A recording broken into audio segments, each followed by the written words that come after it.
Let's remind me of your notes. Balkans. The Balkans what? Post World War Two. It was before. Well, he's Okay. actually the one who Sorry, officially. no, sorry, I was looking at the Balkans. Point three.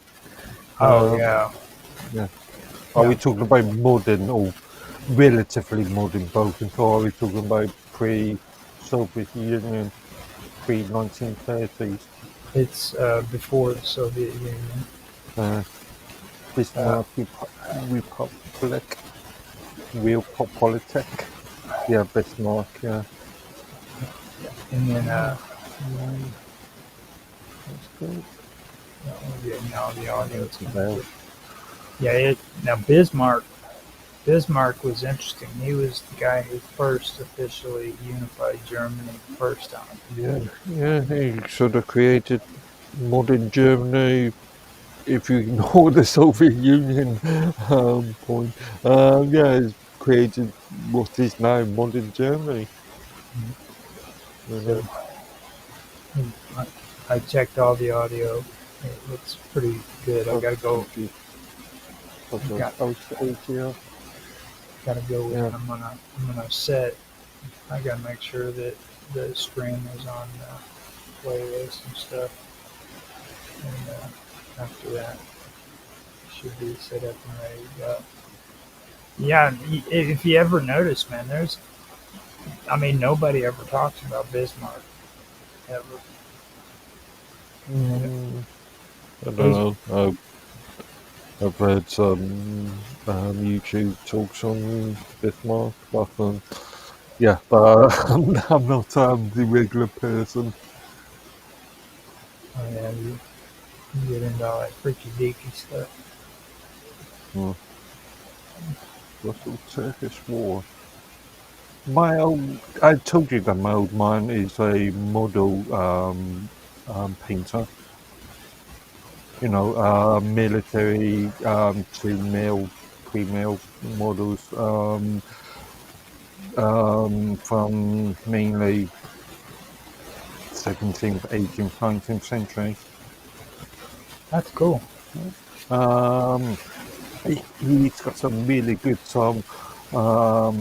books on the Russo-Turkish War, mainly from a uniform perspective. Mm.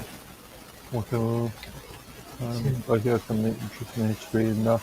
Well, some interesting stuff, man. Everything I've been going over here has been pretty good, so I really do like it.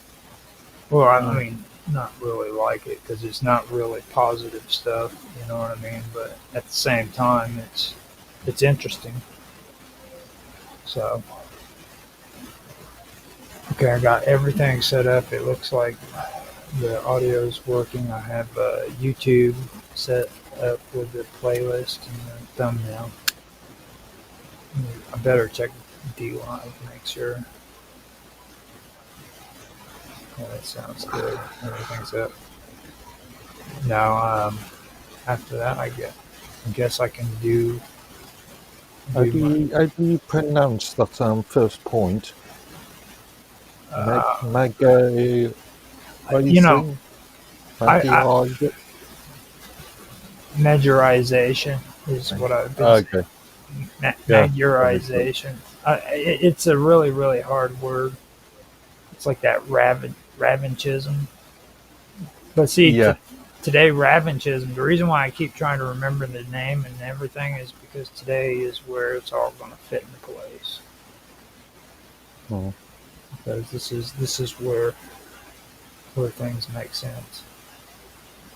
Okay, so So you're talking about 19th century, or yeah, 18th, 19th century Hungarian politics.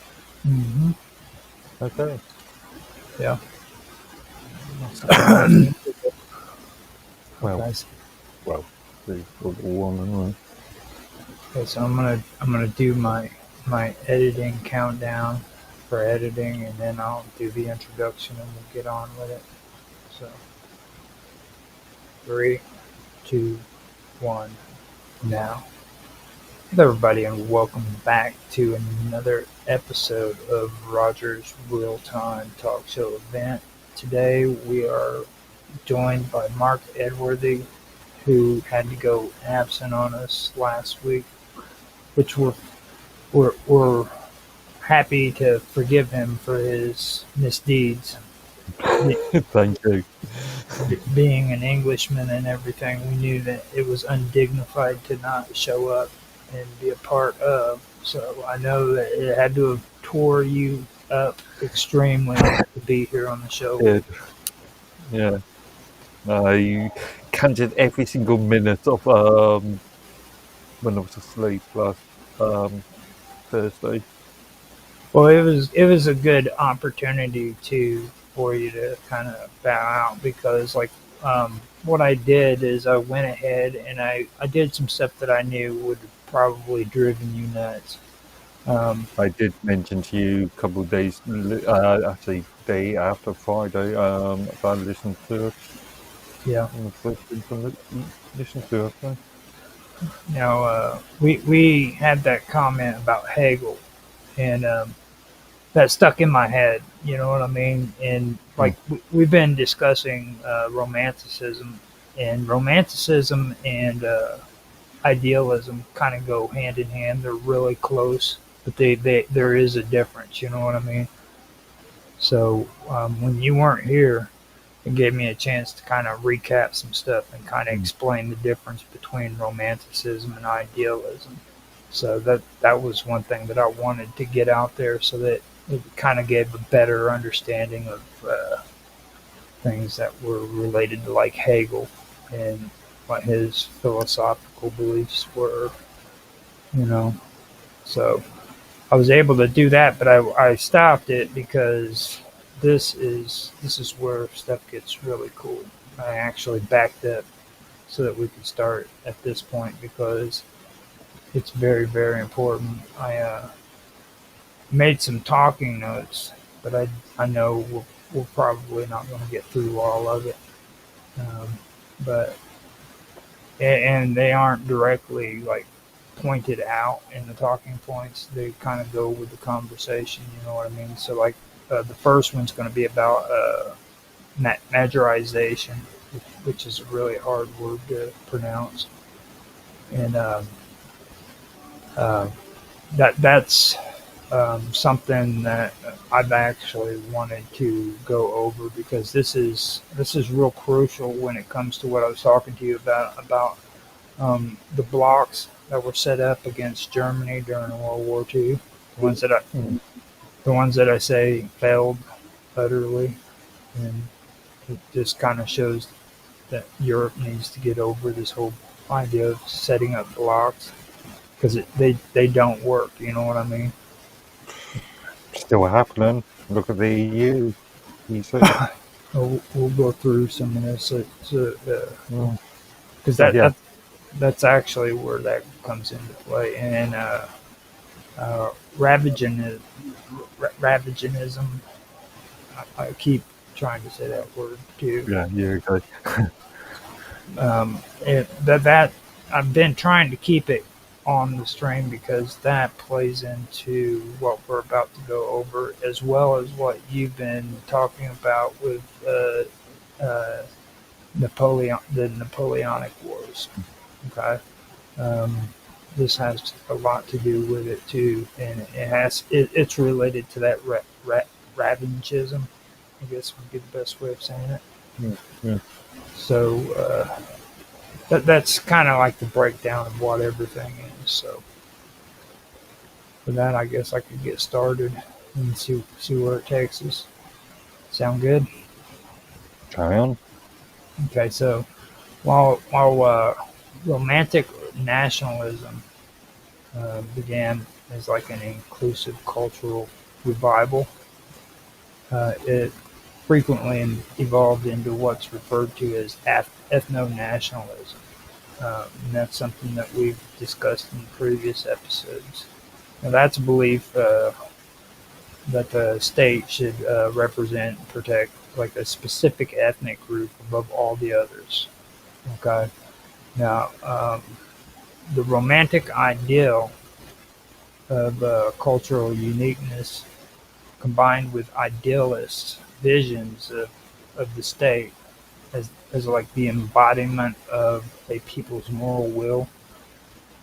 That's what made ethno-nationalism or the transformation into ethno-nationalism possible. Okay.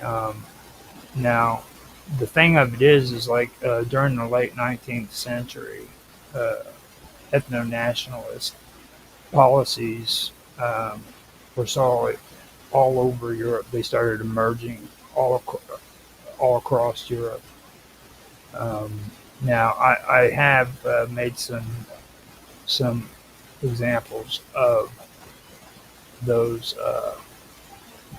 or made some examples, I should say, of what that would be. So, if you don't have anything to say, I'll go ahead and list this. Yeah, I can see some of your list there. Yeah. Okay, now the Austro-Hungarian Empire, that's what we were just talking about with the majorization policies. Now, what they sought to do, they sought to promote like the Hungarian language and their culture over all the other ones. Now, this is in an area that's like really, really, they had tons and tons of different ethnic groups that were inside of that area. And that caused a lot of stress and a lot of problems during that time period. Now, that leads us into the Russian Empire with Russification. Now, have you ever heard of Russification before? Or Russification? Possibly. Okay, Possibly. so now the Russian Empire, in their Russification, it aimed to assimilate minority populations. And when they did that often was at the expense of these ethnic groups' native languages and their traditions. Now, that was one example right there. And when it comes to Pan-Slavism, this is where Pan-Russian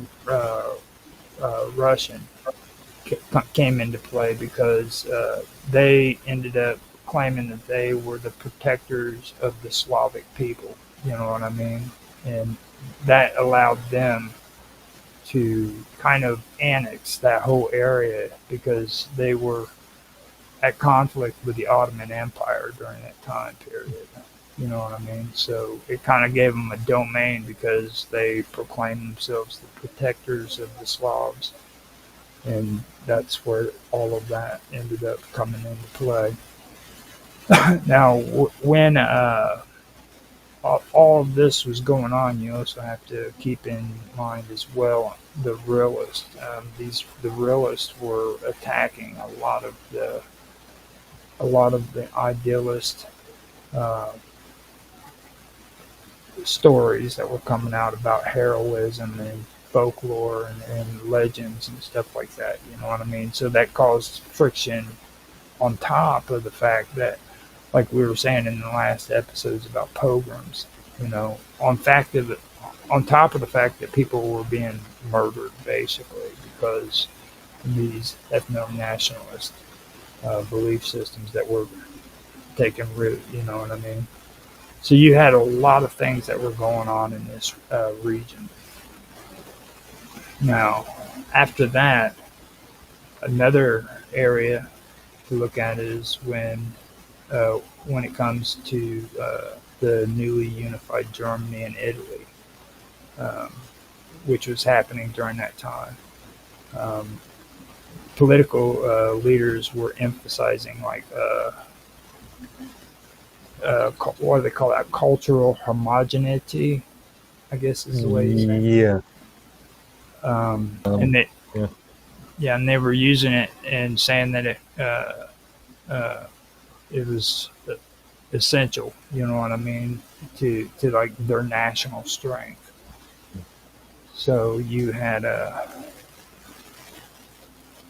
you had ethno-nationalism, which wasn't only about like cultural assimilation.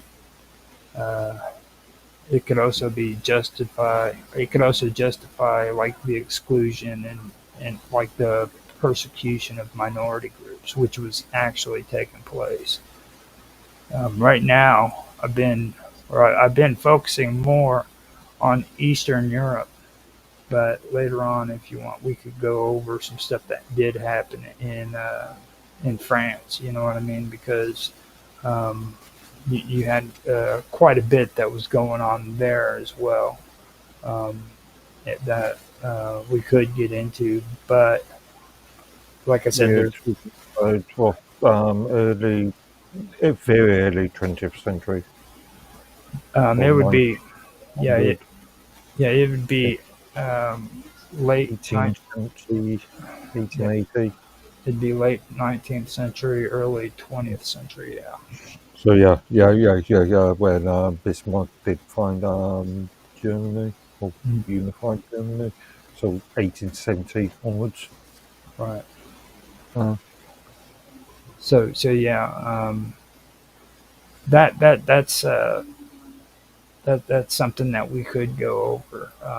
Now with this area though, that's in Eastern Europe, which is usually the German areas and the Hungarian areas. Um, this is this is where the pogroms that we were talking about against the Jews came from in the Russian Empire. And that happened during the 19th and early 20th centuries, like you said. And then there was Russian Jews and Russians and various ethnic groups. There have been issues since what the Middle Ages. So since their exile from the Middle East, actually, yeah, it keeps happening over and over again. But so right here in this area, it's not just the Jews; it was also the Roma people that they were mm, doing this to, and it didn't just pertain to just them because and let me also point out this isn't just the German people that this was happening to, um, that was doing this. Um, this actually was happening in areas that were occupied occupied by Hungary. And at this point in history, Austria-Hungary or the Austrian-Hungary Empire wasn't even unified with Germany. You know what I mean? So these pogroms weren't just being played out by Germans; they were also being played out by the Austrian-Hungarian Empire as well as the Russians. You know what I mean? Um, so that's something that's very important to understand right there. You know what I mean? Because a lot of people. uh, I was also going to Ottoman, the Ottoman empires. They were well, it exists up to what 1918. So yeah, Mhm. the Ottoman Empire had a lot of interest. Yeah, So exactly.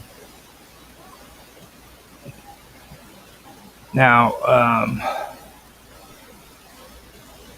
the thing about it is what I was getting ready to say is like it was more about excluding minority groups from the greater uh, national movement. You know what I mean? Because they wanted to single out people who didn't want to assimilate into their form of government, basically, or their ideas. You know what I mean? So it wasn't just the Roma, and it wasn't just the Jews. It was anybody who did not fit in and did not assimilate. I I don't just know. Russia has always had this sort of background of serfs or peasants and very feudal system, isn't it? mhm. what With the idea, yeah. what's her name on on D-Live. I keep forgetting her name. She's got that Russian name. Um, Oh, so, so so she was talking yeah. about her history and like they were a bunch of Russians who were real passive. You know what I mean? They didn't believe in war and they refused to be a part of uh, of the military, Hmm. and they were basically chased out of Russia, and they ended up having to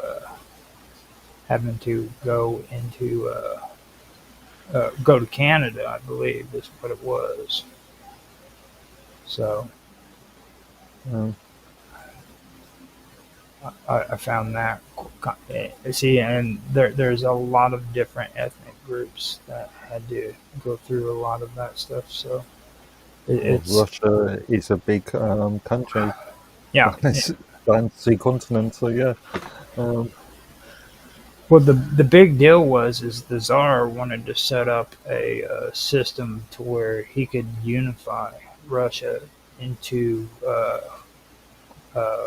one one national uh, following. You know what I entity.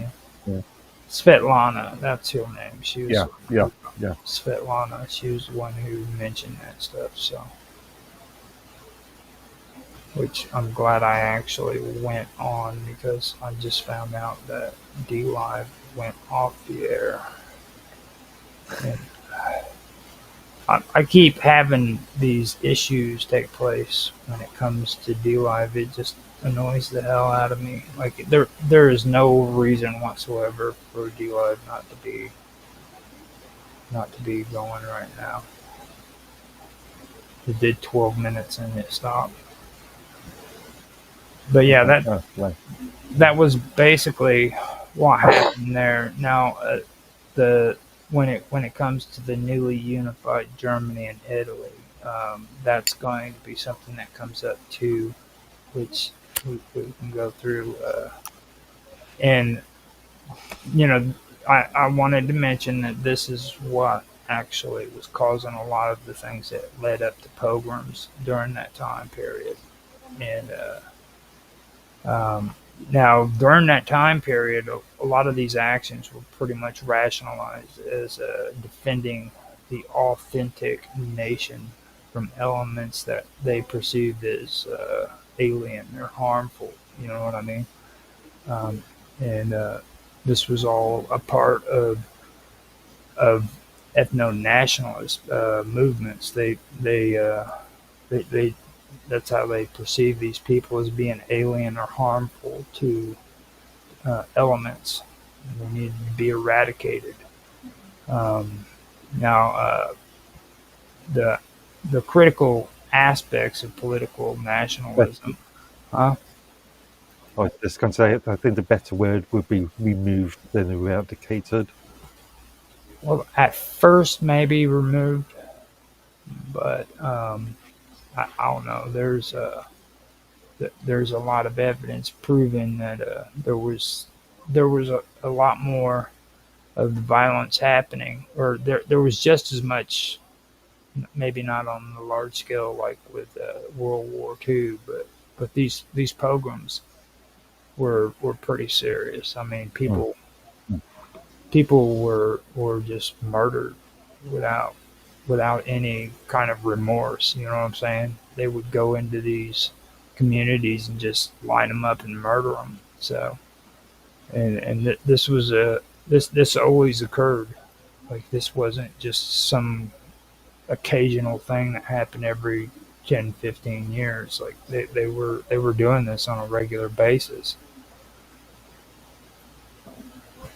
I don't think they would ever really be able to find the actual numbers of how many people were killed during that Mm. time. So, um, no, like I said, that a lot of these actions were rationalized that way. Okay. Um, now, uh, one crucial aspect of political nationalism during that time was the construction and the use of national myths. Um, Now you had both leaders and intellectuals uh, who often like selected particular historical events like battles or heroes, to symbolize like the nation's character and their destiny. Um, these myths, they weren't always accurate historically either. Um, They were narratives usually that were designed to like inspire loyalty and justify political goals, things of that nature. In the Balkans, for example, uh, they had the memory of the 1389 Battle of Kosovo. Have you ever heard of that? Yeah, actually, I have done some research on that one many, many years ago. Well, this became like a central symbol for Serbian national identity, basically. Um, Now, in Poland, uh, there was also the partitions of the 18th century, and they were framed as like martyrdom that proved the nationals' resilience and shit like that. You know what I mean? Now, these narratives were usually taught in schools. They were celebrated in public ceremonies, and they were used basically to mobilize public opinion.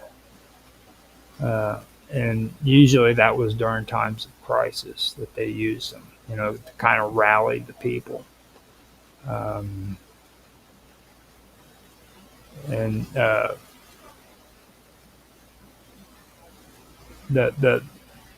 the, the the thing that I find about it basically when it comes to this is like these were becoming like political utilities for the myths were, you know what I mean, and Mm. what they were used because they well basically they had the ability to like uh, that like what we're discussing here is very complex history, okay, and it helped them to simplify a lot of historical events that were very complex to the average person. Um, and they made them very emotionally powerful. You know what I mean? So, like when when you read a lot of this text, it kind of creates this boiling in your blood, making you feel like really, really intense. You know what I'm saying? And that's what this stuff is supposed to do. It's supposed to produce that sensation within you, and that's what I was telling Mr. Robot when I was having a conversation with him.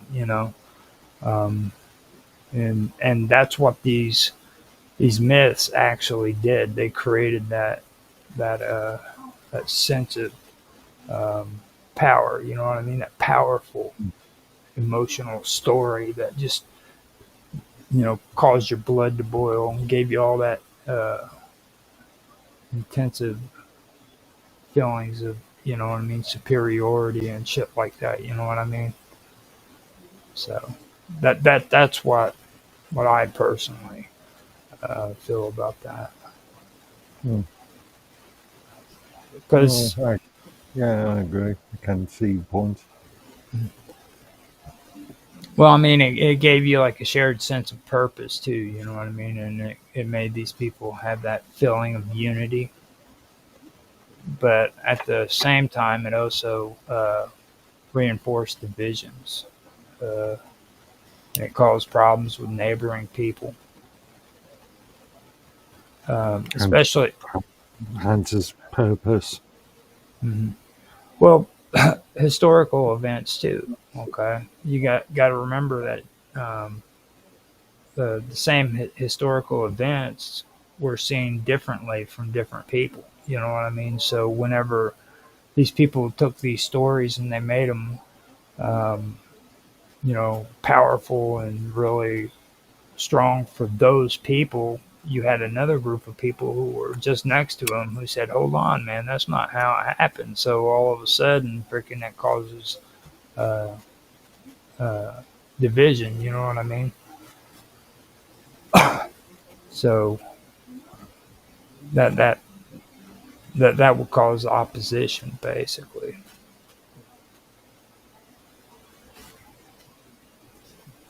What do you think? Yeah, I agree with you. It would cause opposition there again. Will that opposition be effective? Will it be stamped out? Well, it comes down to idealism. That's what you weren't here for last week. Um, Now, these governments or these countries, the political part, they understood that they could use idealists as tools. Basically, idealism could be used as a political tool. It was also good for their philosophical beliefs and stuff of that nature. So they ended up using it as a weapon. You know what I mean? Mm. So, to where they could perpetuate their own beliefs and their own causes. Um, that's pretty much what I was covering last week, which I guess that's important to mention to you, so that you can kind of give me your take on that. Um, not sure where I would go with that. Apart from what you've already said.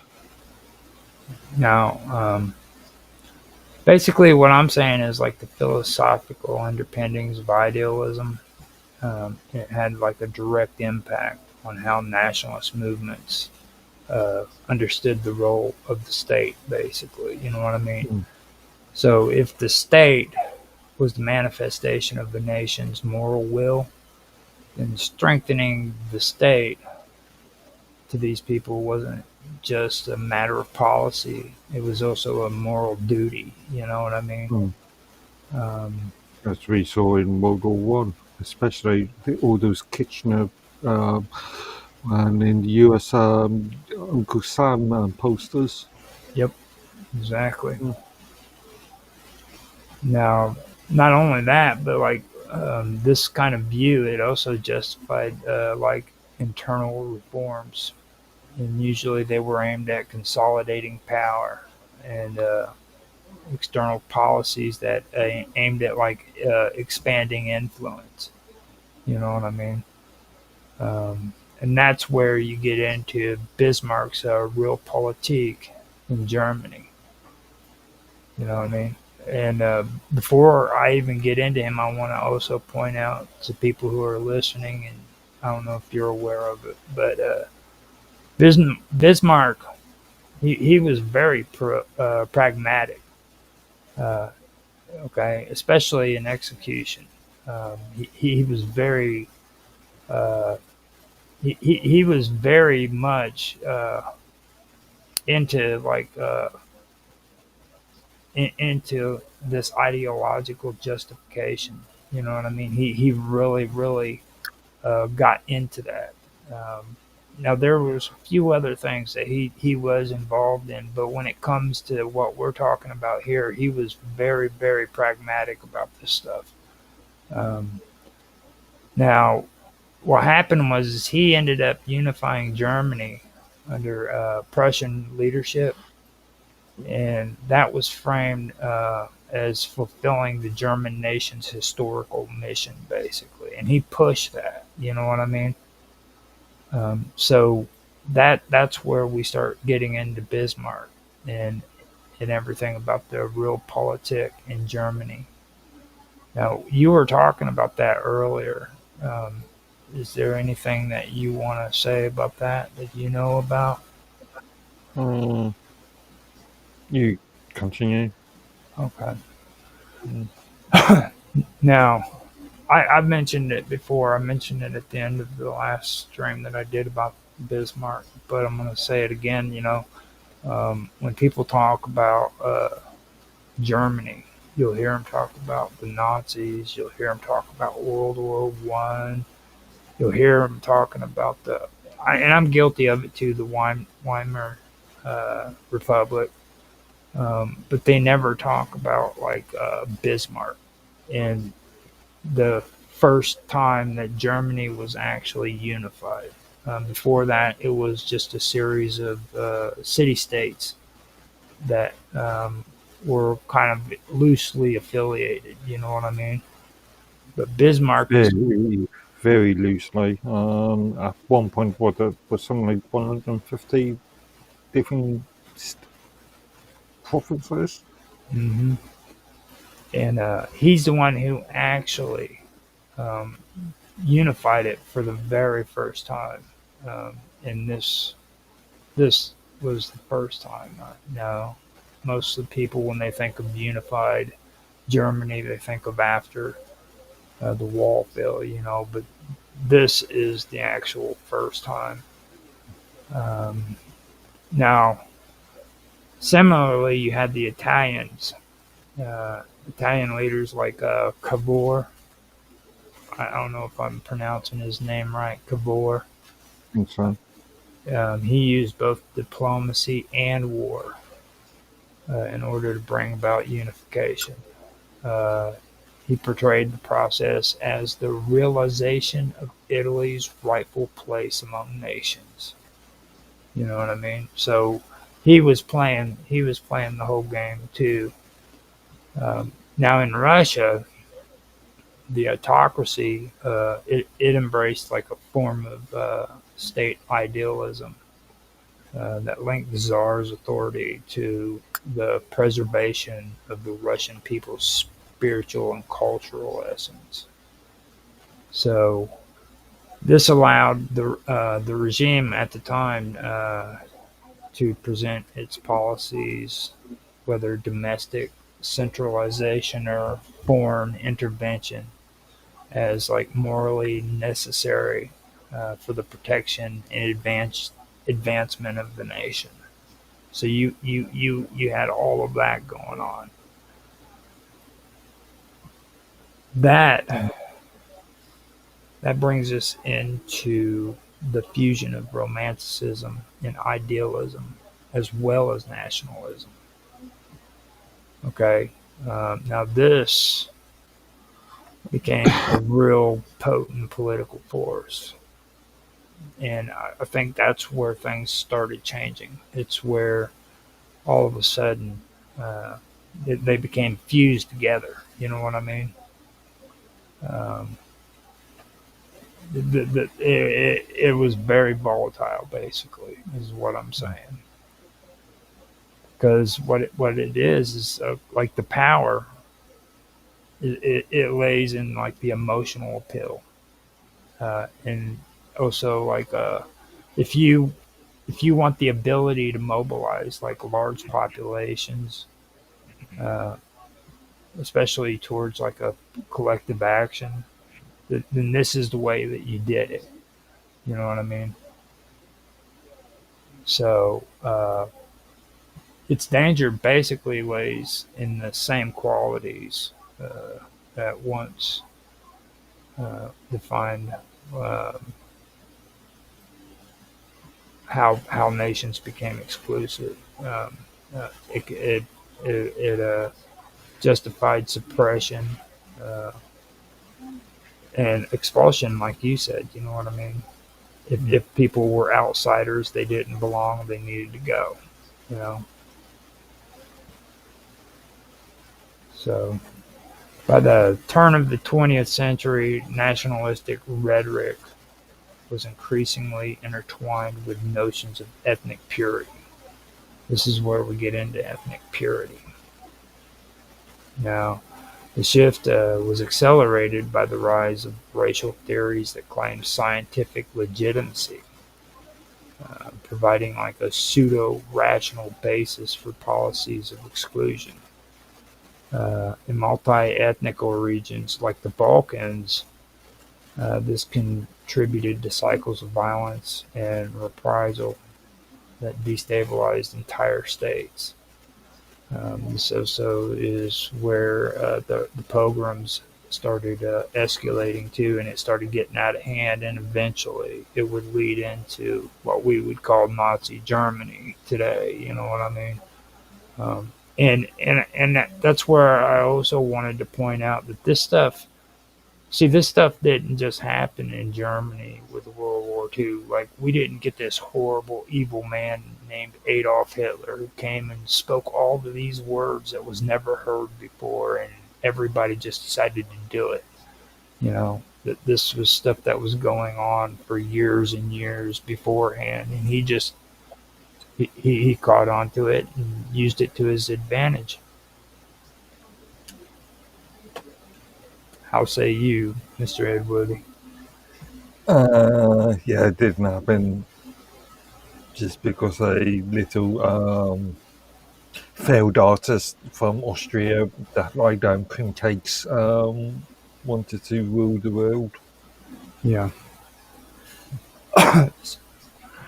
Yeah, that's the thing that I think a lot of people have a hard time with. Now, the one thing I do want to figure out though, what was the rivalry between Hitler and oh God, I'm having a brain fart. Winston Churchill. That's something that still to this day kind of well, Winston Churchill, I don't think it was really towards Hitler more than in what it was towards Germany. You know what I mean?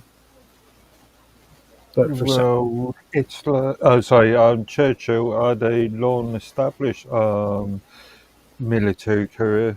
He fought in the Boer War, didn't Mhm.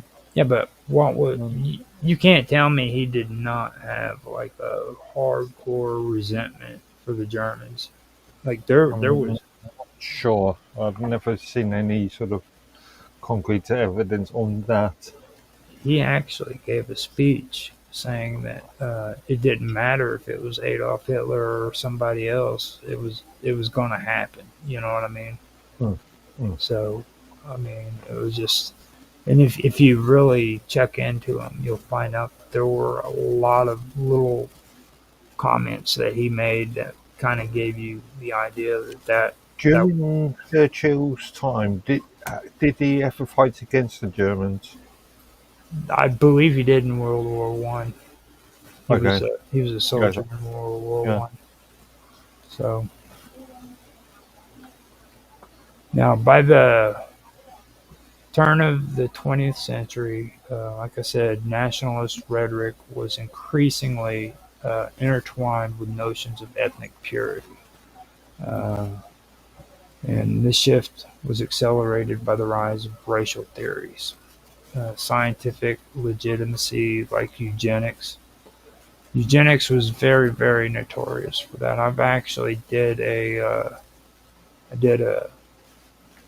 a stream here recently when it comes to that, and there Eugenics was studied by a lot of countries, including the UK and the US. exactly. What's that 1930s film?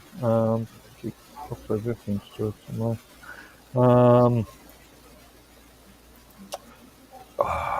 Tomorrow's Children, a film that was made in the US in the 1930s, about the sterilization of people that courts or women that courts decided weren't unfit to be born. And I can't remember the name of the video. Tomorrow's Children. See now you're getting all excited and your mic's messing up. Okay. Yeah, it just reminds me of the US. There was a US film that was produced in 1934 called Tomorrow's Children, which looked at the issue, which was more prevalent in the US at the time, about having courts decide on who can give birth. or not. Yeah, and that's where you get selected breeding is what it was. They believed that you could create the pure race if you did selective breeding with women, Hmm. like you would with like animals. You know what I'm saying? They Comes right with the Darwinist argument. Mhm. Well, I've got to check into it, but I believe they said that his brother was really the one who pushed the eugenic side of it. Um, Yeah, I've heard a theory on that one. but I'm not too sure on how much truth that is, to be honest. So I don't really want to get into that on here because we are trying to stick to facts. Because I know how you get mad when I start using conjecture. You say, Roger, stop being so full of conjecture. Something like that. Yeah, something like that. Sometimes. Yeah. Now, in the early 1900s, the competing nationalism of Europe, uh, many rooted in like the romantic idealistic traditions, or the idealist traditions, they'd become entangled in the alliance system and imperial rivalries. Uh, that can be seen in the Balkans. You have the Siberian or Serbian nationalism. That was influenced by Pan-Slavism, and it was supported by Russia. Uh, that clashed with the Austro-Hungarian ambitions. Um, Now, with that, that's where we get into the assassination of Archduke Franz Ferdinand in 1914, and that was the spark for, I believe, World War One, wasn't it? Yeah, yeah. That was the public. Yeah. But see, like the thing that a lot of people don't understand though is like the underlying fuel was actually like decades of nationalist agitation. Um, that was filled with a whole bunch of historical myth making. And not only that, but like political maneuvering that was rooted in like 19th century convergences of like ideology and romanticism. You know, where they were really taking a hold.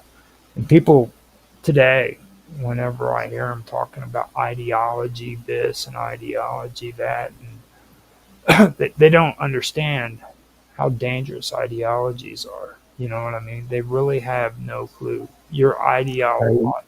how dangerous ideologies can be.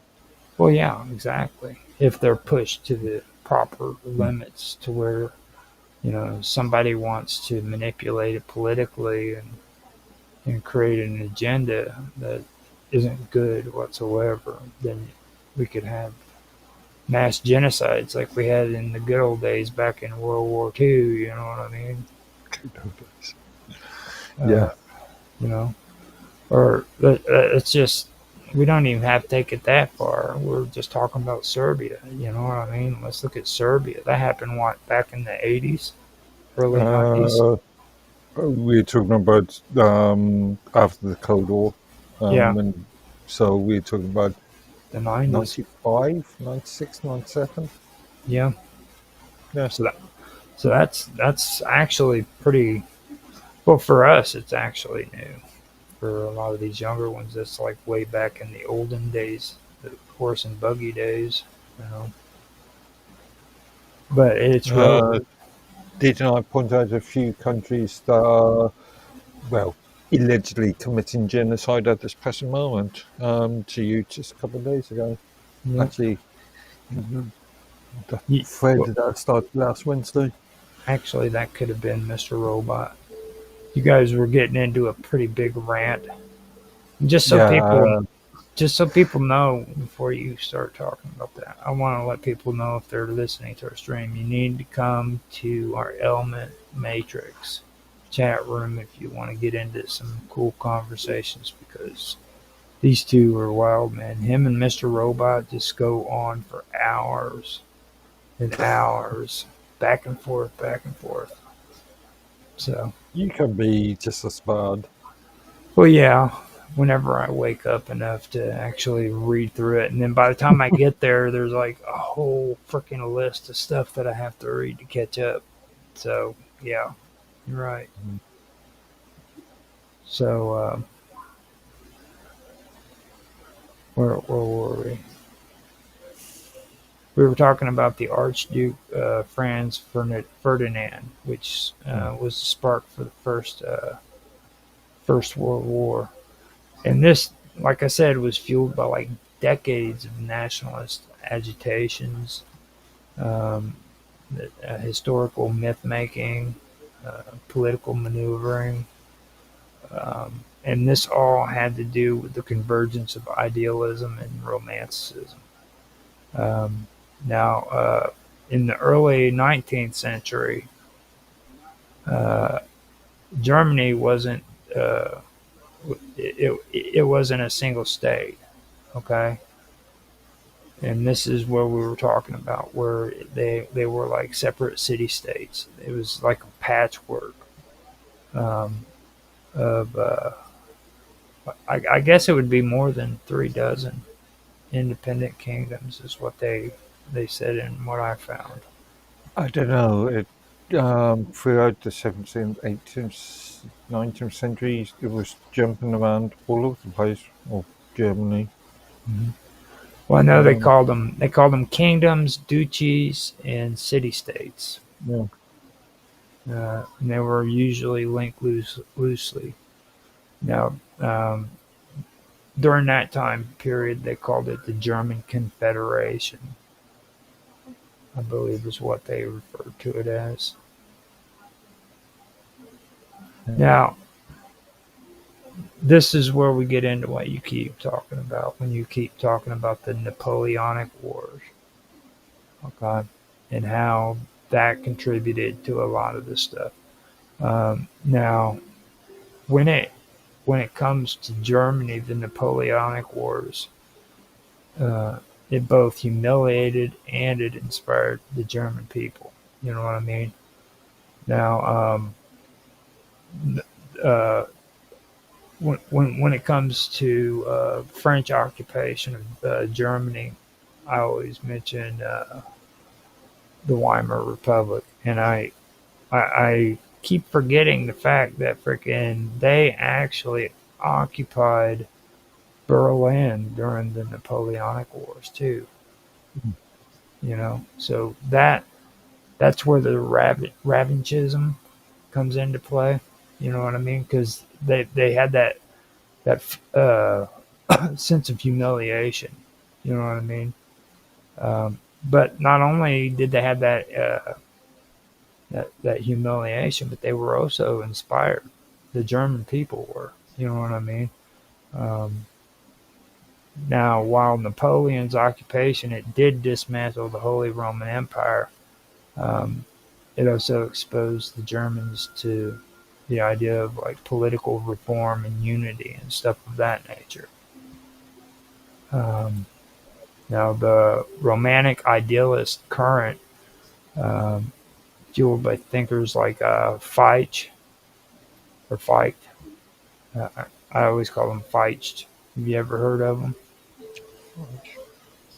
And cultural figures like the Brothers Grimm. I know you've heard of them. Yeah, yeah. Now, they began to frame the German-speaking people as like heirs to a shared historical mission, basically. Also, didn't Vivaldi do this within a lot of his operas? He could have been there. There were Yeah, tons of Vivaldi. them. There were tons of them that actually did it.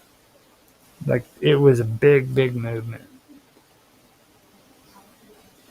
But the thing you got to understand too is like this nationalism was more cultural, more than what it was political. You know what I mean? Mm. Um, during this time, universities became hotbeds for nationalist sentiment. Um, they had student groups. Um, I think they had one called the Burschenschaften, and Okay. it organized rallies that celebrated German history and language.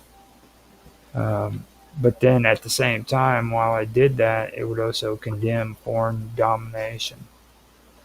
Actually, I wasn't for Vivaldi, sorry. I was thinking of Wagner. Wagner.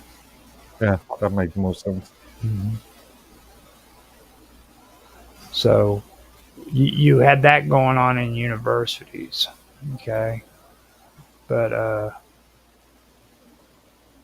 the, the the the thing about Europe though during that time is it was actually dominated by like conservative monarchies. You know what I mean?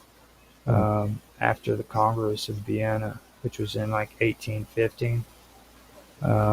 Now these nationalist aspirations, um, they were very carefully monitored, and a lot of these countries suppressed it. You know what I mean? So this is where I start talking about the Carlsbad decrees in 1819, for example, where a lot of these movements were cracked down on these nationalist student movements, basically. They also censored the press, and they strengthened state surveillance in the German Confederation. Uh, that eventually led to the revolution in 1848, and that's where it became a turning point. Uh, Across Europe, liberal and nationalist uprisings erupted. And in the German states, there was a serious push for like unification under like a constitutional framework. You had the Frankfurt Parliament that was assembled, uh, and that had the aim of creating a united German national state. Um, but the only problem with that was they had internal divisions, and that was usually over whether to include Austria or exclude it. And resistance from the conservative monarchy eventually was what doomed the project because King Frederick William the Fourth of Prussia, now he rejected the offered crown, like like how they wanted to do in England, and the reason why he did that, he he he rejected that crown from the unified Germany, was because he said that he wouldn't take a crown from the gutter. You know what I mean? Meaning that offered by revolutionaries rather than bestowed by divine right, basically. You know what I mean? So, what do you think about that? Do you think that England was bestowed, your royals were bestowed your crown by the gutter? Um, Using a argument to say Richard, no, Richard III, Henry, Henry Henry VIII, maybe. no, um, who was the bastard, king? Oh, Richard III, yeah. yeah, I've there's an never. argument, yeah, Yeah. Well, King Frederick William the Fourth of Prussia, he rejected the crown that was offered to him by unified Germany mm, because he felt that the crown was from the gutter. He rather than being handed to him by divine right, uh, it was handed to him by revolutionaries, and he didn't see it as befitting. So the failure of 1848 that actually taught nationalist leaders that unification couldn't be achieved through idealistic assemblies alone. Um, it it required power politics. This is where we say enter Otto von Bismarck. Okay, and realpolitik. This is good stuff. This is where things start making sense, especially when it comes to what we today call socialism.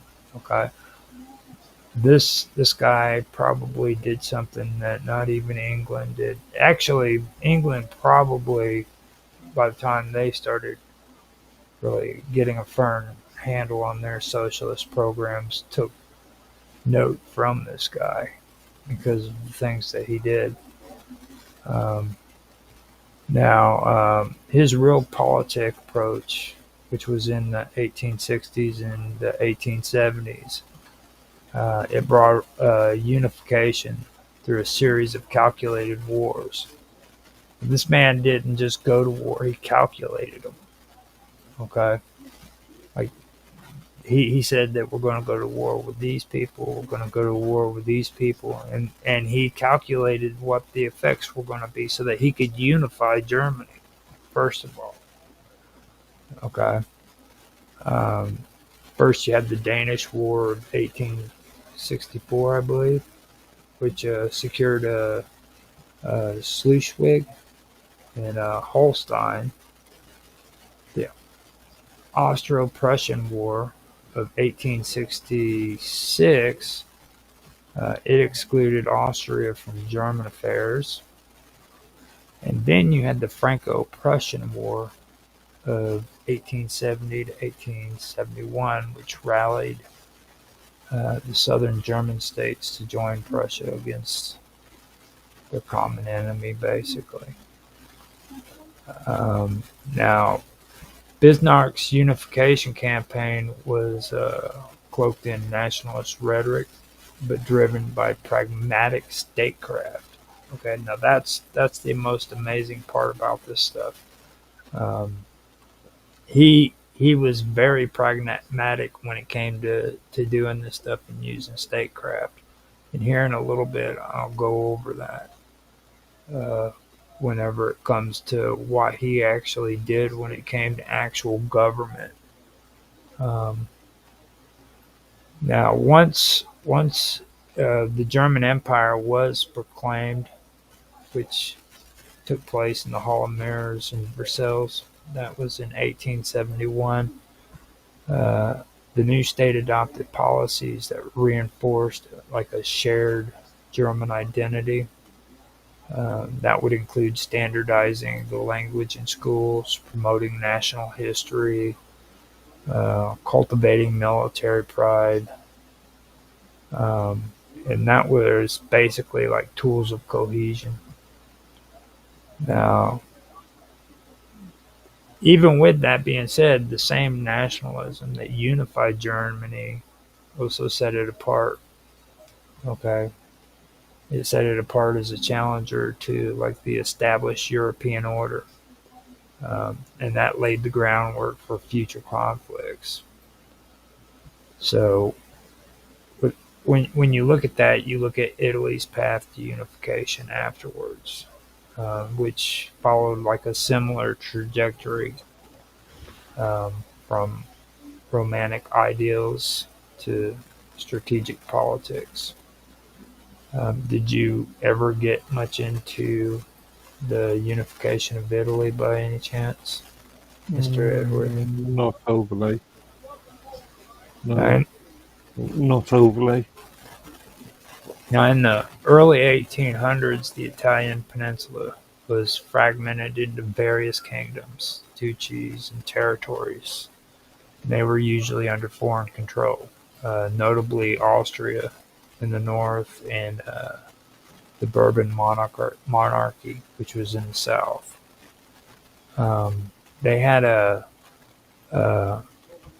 term. It's really hard to say in Italian. It's called the Risorgimento, but what it basically is the resurgence, and it was much like a cultural movement,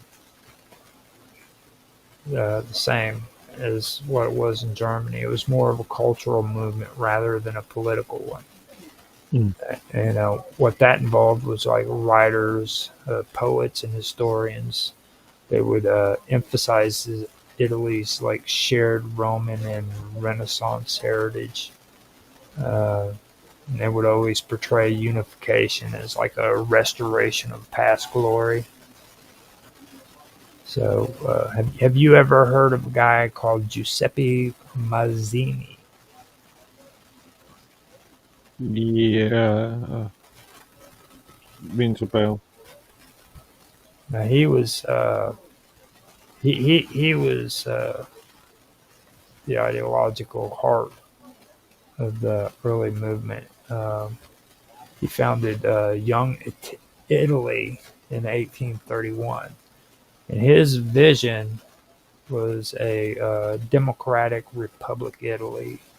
It was supposed to be united through the will of the people. Now, Mazzini's rhetoric was steeped in idealistic and romantic language, which appealed to like the moral duty of Italians to liberate their homeland and shit like that. Now, his influence eventually inspired uprisings across the peninsula, uh, even though these early revolts usually failed. Like, and that was usually due to like poor coordination, and then like you had the overwhelming military strength of these foreign powers that were in charge. Um, Now, the revolution of 1848 that saw significant uprisings in Milan, Venice, and there were other cities as well. But Austrian armies were real quick to like reassert control. Um, uh, what this basically did was it made it pretty much clear that that ideas alone couldn't overcome like really hard entrenched imperial power. You know what I mean? So the unification uh, cause then kind of shifted towards a more pragmatic leadership, kind of like it was with Bismarck. And that was under the Count Camillo di Cavour, the prime minister of Piedmont, Sardinia. Now he understood the necessity of diplomacy and alliance building. He aligned Piedmont with France during the Crimean War, which gave it a seat at the table in European affairs. Now, in 1859, he also secured French assistance against Austria in the Second Italian War of Independence, leading to the annexation of Lombardy. Uh, the momentum continued uh, uh, with revolutionary leaders like Giuseppe Garibaldi. Have you ever heard of him? Garibaldi and the Red Yeah, Shirts. Now yeah, they yeah. now they ended up marching north from Sicily, and they captured the kingdom of Two Sicilies, and eventually handed it over to King Victor Emmanuel II. So in 1861, the Kingdom of Italy was proclaimed. Though I will say that full unification didn't happen then. It wouldn't be completed until 1870 with the capture of Rome. Now, the new Italian state, it also faced like deep regional divides as well. Um, and this had to do with the industrialized North and the rural South, which were often at odds with one another. Um, Now, national policies promoted like standard Italian in schools, centralized governance, and again, like military service, uh, and that was supposed to like foster unity and shit like that. Um, Now, like Germany, Italy's unification uh, had it basically showed how like romantic idealistic dreams uh, could be achieved through like calculated political maneuvering. Uh, but you also have to understand how fragile it is. You know what I'm saying? Um,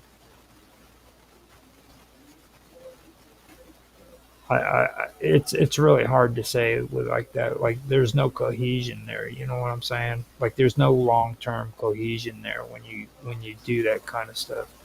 Um, and that's kind of what I see when it comes to a lot of the stuff going on today. Like you'll hear a lot of people talk a lot of this um, patriotic stuff and their ideology, kind of pushing it. And they don't understand that's not going to last. You know what I mean? It's gonna cause. You might get temporary solutions, but long term, it's not going to do anything. You know what I mean? Does that make sense? Sort of. You know, it's not. Basically it's the absence of long-standing cohesion. Basically, that's and I really don't like freaking saying government is good. That's something that you really are into, but you know what I'm saying. It's just as a government, it doesn't really make things cohesive for long-term goals. Is all I'm saying. Mm. And like you said too, like with Russia, you know what I mean. When it comes to Russia and their embrace on the whole romantic idealistic nationalism, like it was pretty complicated because of its vast size, and not only the size, but let me also point out, like there was a lot of ethnic, or there is a lot of ethnic diversity in Russia. Like everybody thinks Russian and they think like they're all like the same kind of ethnic groups, but they're not. There are a lot Like of. I said, Russia covers 2 continents, Europe Mhm. and Asia. So Yeah. obviously you can get a large, yeah. Now the idea of a distinct Russia or Russian mission, it emerged real strong in the early 19th century. It was intertwined with the concept of orthodoxy, um, autocracy, and nationality. That was formulated under Tsar Nicholas I as the ideological triad of the empire. Now, this doctrine, it cast the Russian state as both the spiritual and political guardians of the Slavic world. Pan-Slavism emerged as a powerful ideological current, which initially promoted by intellectuals who sought like cultural unity among Slavic people. Uh, and they like the idea of being under Russian protection, basically. Now, um, This vision, it found a political outlet in Russia's foreign policy, particularly in the Balkans, where Orthodox Slavs lived under Ottoman rule, like you said. You know what I mean?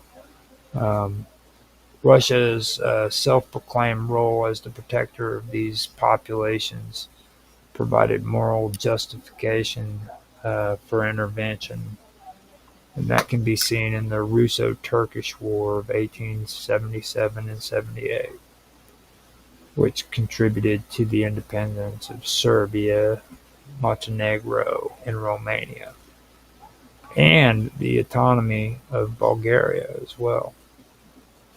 So you had that going on, but domestically, the same nationalist ideology was also used to promote Russification, uh, and that was an effort to assimilate non-Russian populations. That would be especially in Poland, the Baltic states, and part of the Caucasus. That would pertain to Russian language and culture that were imposed. That they usually imposed them in administration, education, and religious life as well.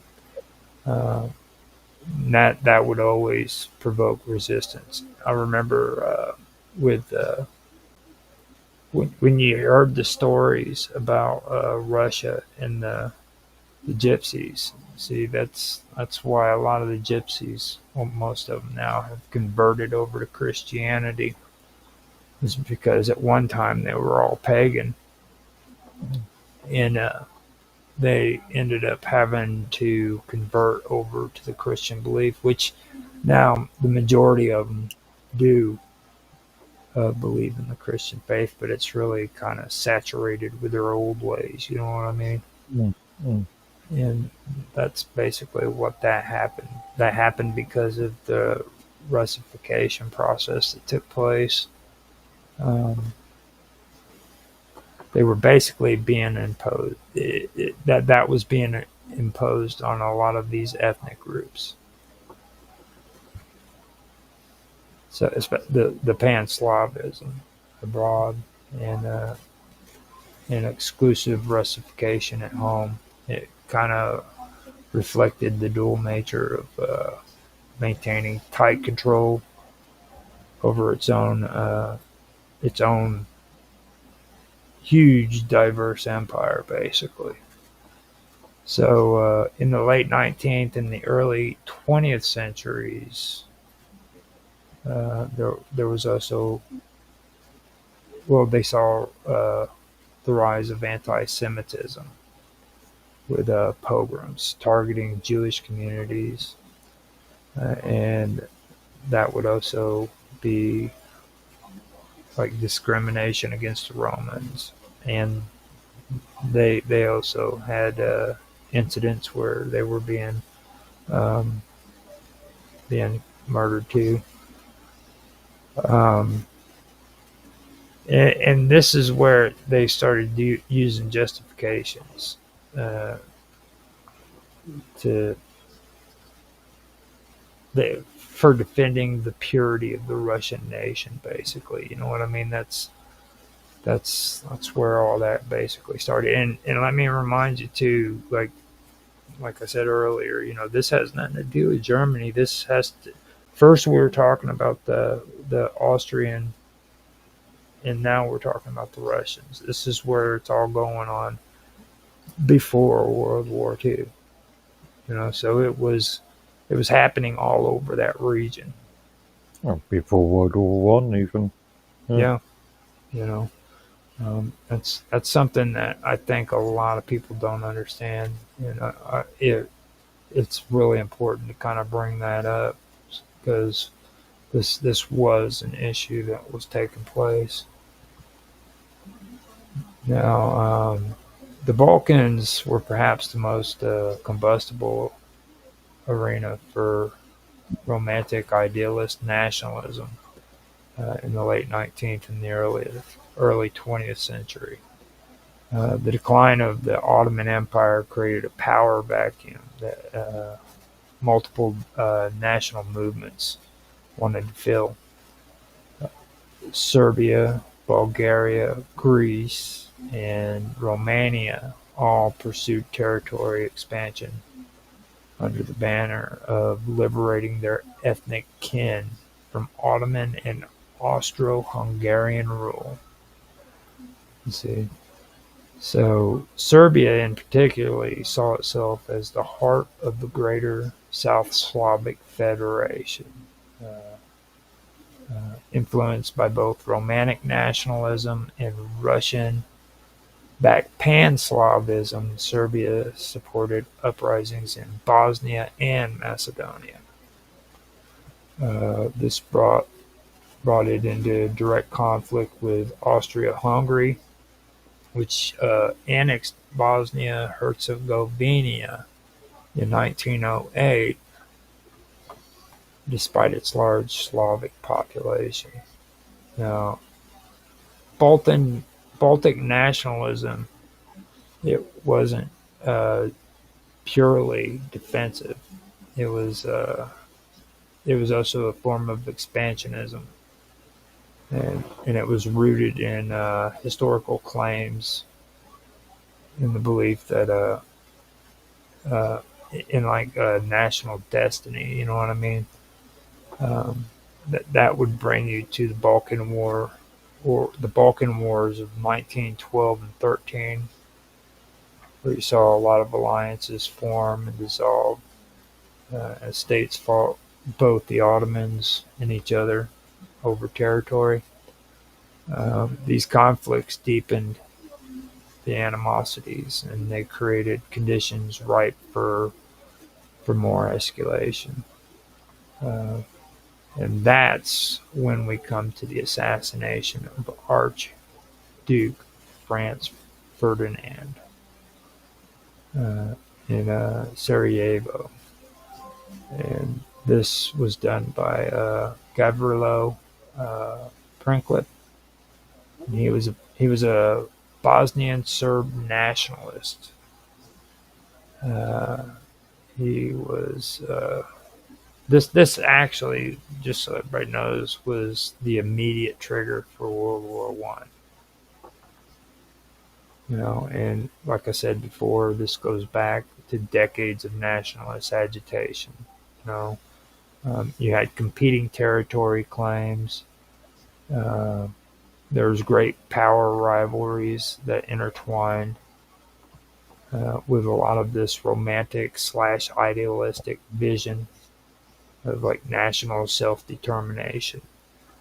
And self-determination is something that everybody always talks about today, like it is so great. You know what I mean?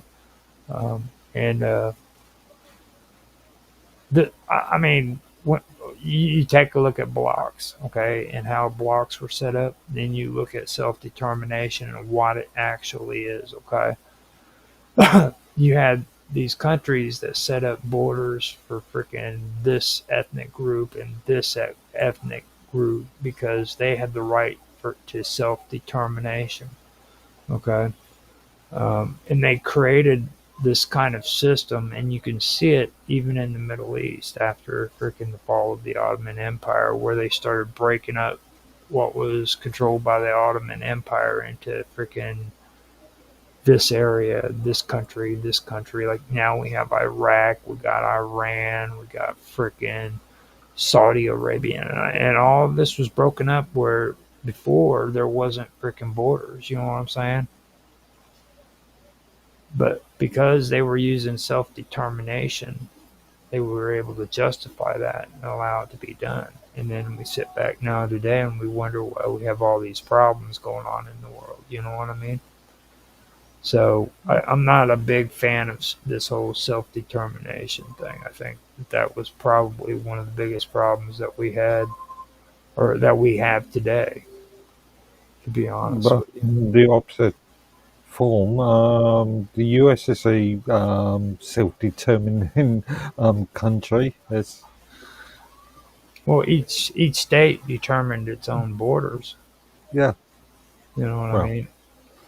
then the That's the difference between Eastern Europe, and freaking the Middle East. They didn't have the right. They didn't have a say in that. You know what I mean? These people said, "Well, you have a right to self determination, so this is your border." You know? some borders are natural forming borders, Oh yeah. mountains, rivers, seas. Well, from Germany all the way over to Russia. Okay, how Hmm. many borders have been put in place since this self determination thing came into play? It's getting ridiculous now. You got countries that are the size of New York City, dude. You know what I mean? Yeah. On the opposite side, do you want to see a situation like the EU across the world, Yeah, a globalist nation? and that is actually going to be mentioned here in the future when it comes to the EU and everything, because this has to do with a lot of their crap too. Like they preach this self determination crap. It's a big, Do they? yeah, they The do. EU is all about unification. Well, you're see here in the United States, we've got what we call the federal government, and Yeah, like the EU is a federal government in everything but name. right, and actually it would be like a union more than it would be like a federation. You know what I'm saying? Like federal.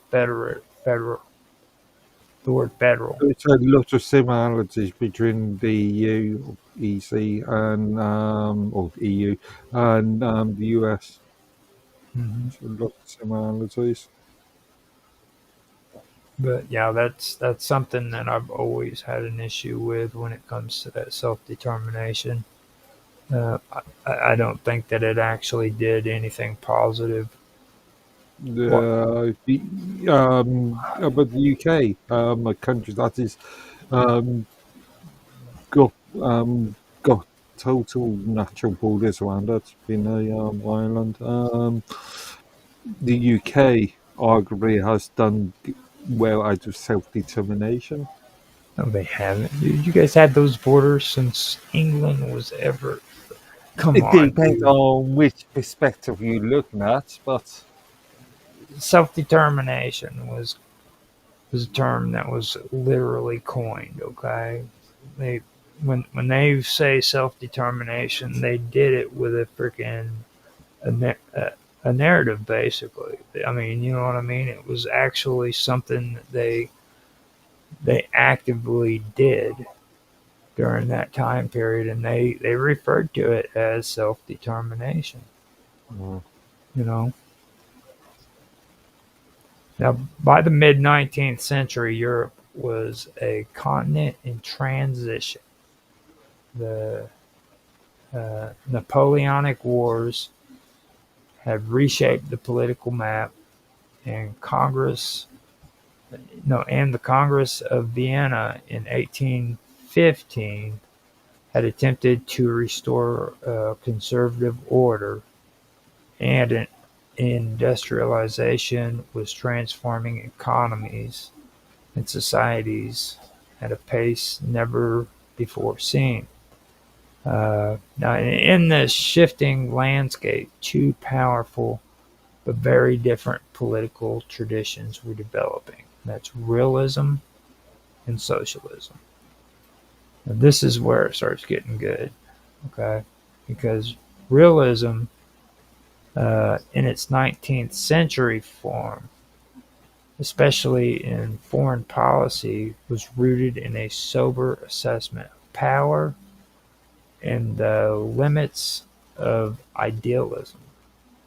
Now, for statesmen like Clemens von Metternich in Austria and later Otto von Bismarck in Prussia, politics uh, was not about like chasing utopian dreams, but about maintaining stability, securing the state, in navigating the balance of power among Europe's great powers. Okay.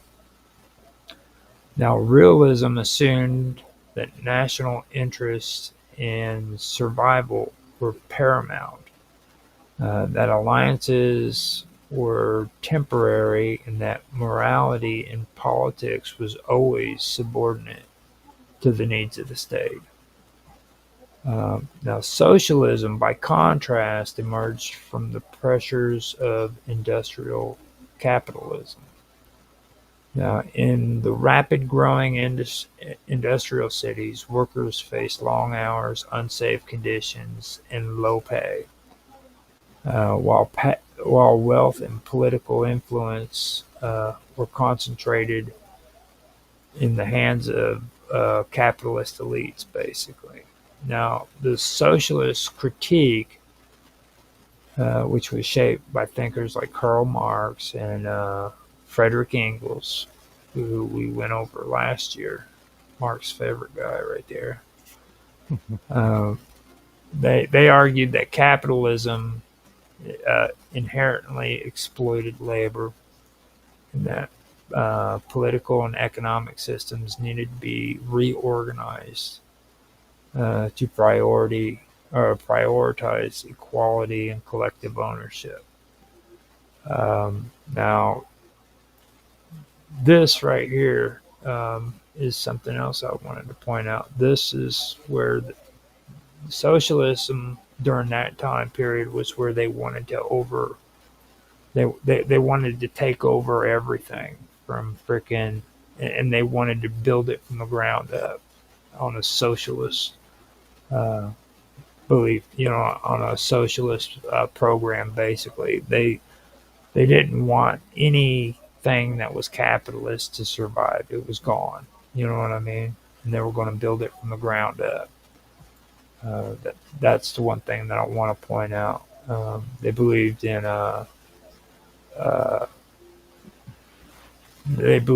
like collective ownership, basically. You know what I'm saying? Um, it was basically an idealistic project in the sense that it aimed to like restructure society on principles of like justice and cooperation and all that good stuff that you always hear. You know, um, they often envisioned it as like some international solidarity that was supposed to transcend national boundaries and shit like that. Which, don't get me wrong, I mean, this isn't the same as what I was talking about earlier when I mentioned freaking um, self-determination whatsoever. You know what I mean? This is like what is it? Something without borders. What do they call that again? Doctors Without Borders and organizations like that. Today, that would be what they're talking about here when they're talking about without transcended national boundaries is basically what they're talking about right there. Now, at first glance, realism and socialism seemed diametrically opposed. Okay, realism was conservative, rooted in the interest of existing states and ruling entities. Socialism was revolutionary.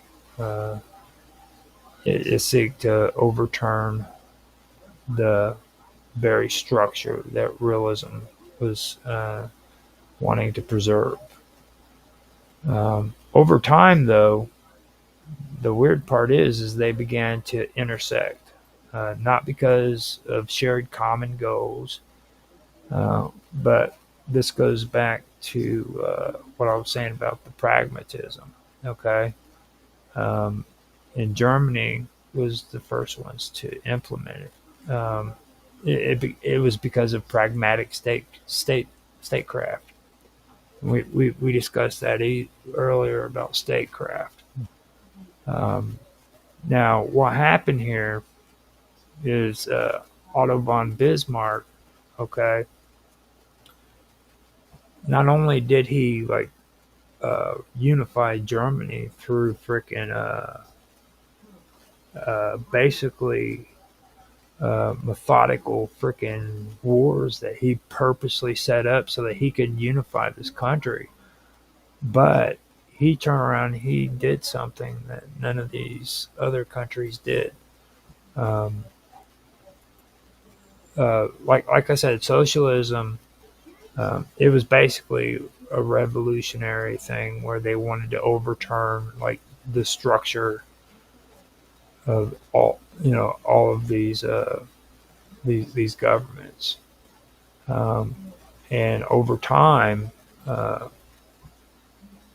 it actually changed, and this happened because of Otto von Bismarck. Now he was appointed prime minister or appointed minister president of Prussia in 1862, and he embodied like 19th century realism in pretty much its most like skillful form. His concept of real politics prioritized the power and security of the Prussian state above all else, using diplomacy, alliances, and war as tools to achieve long-term strategic goals. Now, like I said earlier, he through like a series of calculated conflicts, uh, the Danish War, the Austrian-Prussian War, and the Franco-Prussian War, uh, Bismarck basically orchestrated the unification of Germany under the Prussian leadership, uh, without allowing revolutionary or liberal forces to dictate the terms. But also, I want to point that out. Now, Bismarck's Germany, it was basically a conservative monarchy headed by Kaiser Wilhelm I. But it emerged in a Europe where socialism was gaining momentum. Okay.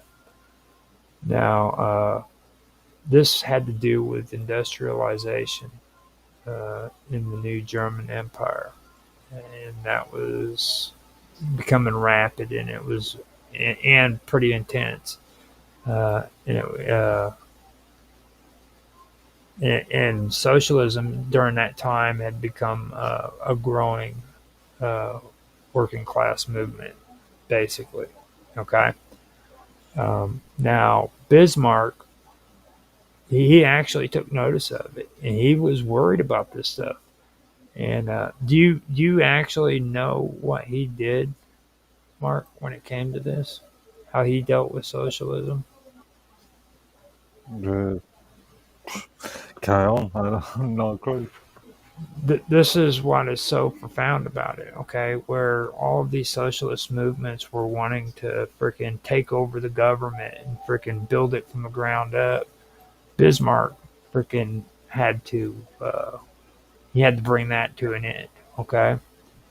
Um, and how he did that was uh, the Social Democrat Party, the SPD. Okay, it was founded in 1875. It became a focal point for working class organizations. It advocated for expanding political rights, labor protections, and in the long term, it was supposed to be a socialist transformation of like society as a whole.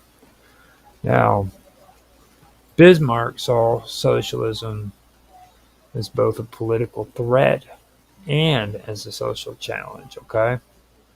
On the one hand, he viewed the SPD as a danger to the unity and the stability of the empire, especially given its anti-monarchist and internationalist rhetoric.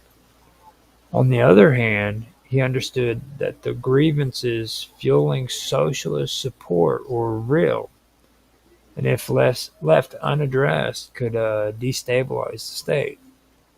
Uh, Bismarck's first response to socialism was repression.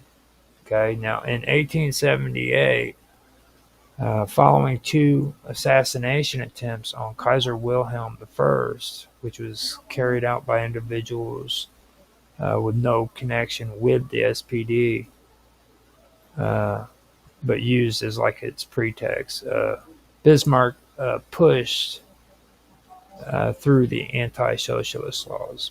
Okay, now these laws banned socialist organizations, publications, meetings, and it forced the SPD to operate underground. Now, for over a decade, socialist activity was curtailed though it wasn't eliminated. Now, the SPD continued to grow in strength, even though all this was going on. And what was weird about it was they were running candidates as independents and organizing through like informal networks. Now, at the same time, Bismarck embarked on a groundbreaking program during that time period, and this is where you kind of get an idea about how socialism works today. Okay, what he did is he created uh, groundbreaking programs of social reform. Okay, not because he had embarked or embraced socialism, basically, but it was because he wanted to undermine its appeal. Does that make sense? So what he ended up doing was between 1883 and 1889, basically Germany introduced the world's first comprehensive social insurance programs. Health insurance in 1883, accidental insurance in 1884, and old age pensions in 1889. Now, these policies, that they were revolutionary in scope, but they were implemented with a conservative purpose. Okay, this was to bind the working class to the state and weaken the attraction of radical politics.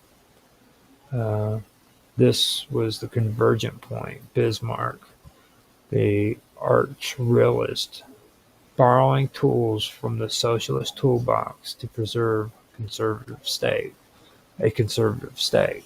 So basically, him being a conservative, he created these freaking socialist policies in government so that he can basically take the wind out of their freaking sails. Okay. And this is where everything starts coming together, you know what I mean? To me, it does, at least. And this is probably where England started adopting their ideas.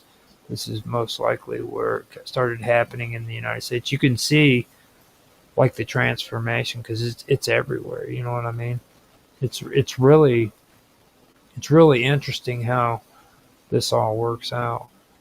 I'm really glad that I did this year because I freaking caught this. I haven't caught it before. This is the first time I've read about Bismarck, but not like this. You know what I mean? I'm not saying he was the best man on the face of the planet, but this was a very, very, very smart move. To be honest, it really was. But I'd also like to point out that this was the precursor to World War I and World War II. Like, they did exactly the same thing when it came to the Blitzkrieg with Hitler. You know what I mean? Yeah. Like, whenever he did the Blitzkrieg, it was freaking the same effect that freaking Bismarck did to unify Germany. It was calculated attacks. So I found that pretty interesting. So you falling asleep yet? No. Yeah, it's just interesting to look at the two sides of the history and seeing the similarities. Well, I know that when I look at a lot of this stuff, there were. I'm really glad too that we did last year because like when we were going over the stuff that was happening with socialism in England, and then I'm looking at this and I'm kind of like taking a look at the opposite side of it more than what I am the socialist side, and I can kind of see like the blending. You know what I mean? Mm.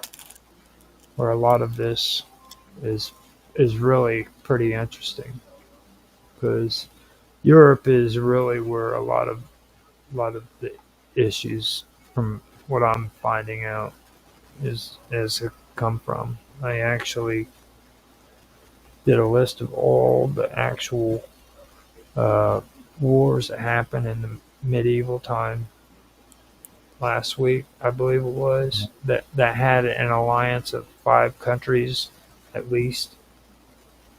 And you would be amazed with how many wars took place in Europe during the Middle Ages Yeah, yeah. with I would be surprised.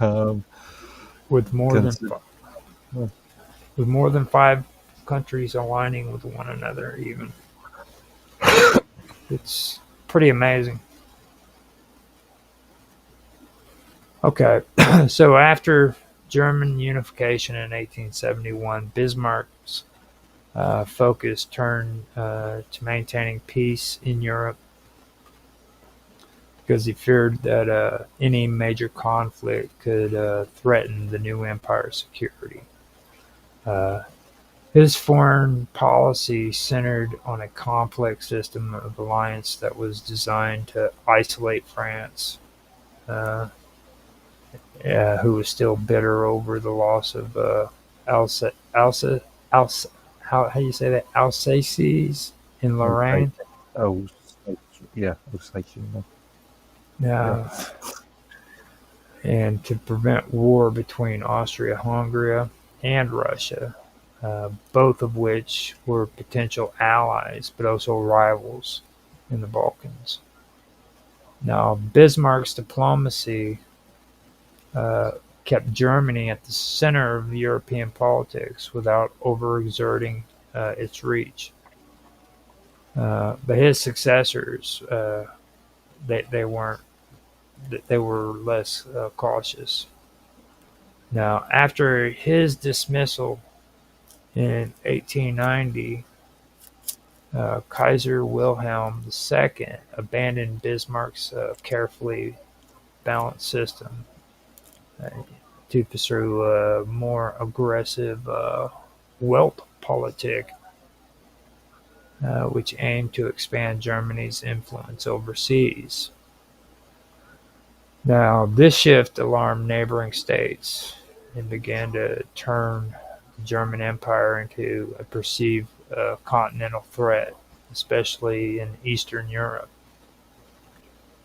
So, by the early 20th century, uh, as German power grew, countries on its eastern border, particularly those with mixed ethical ethnic populations in histories of German settlement. They began to view Berlin's influence as increasingly suspicious. Now, Austria-Hungary, a lot of people don't realize it, but they didn't like Germans. They considered Germans as nothing but greedy German bankers, and they didn't want them anywhere in their area. You know what I mean? Like you, I felt for this too, where because I've heard it. You know, Hitler was real big on wanting to unify Austria-Hungary with Germany again.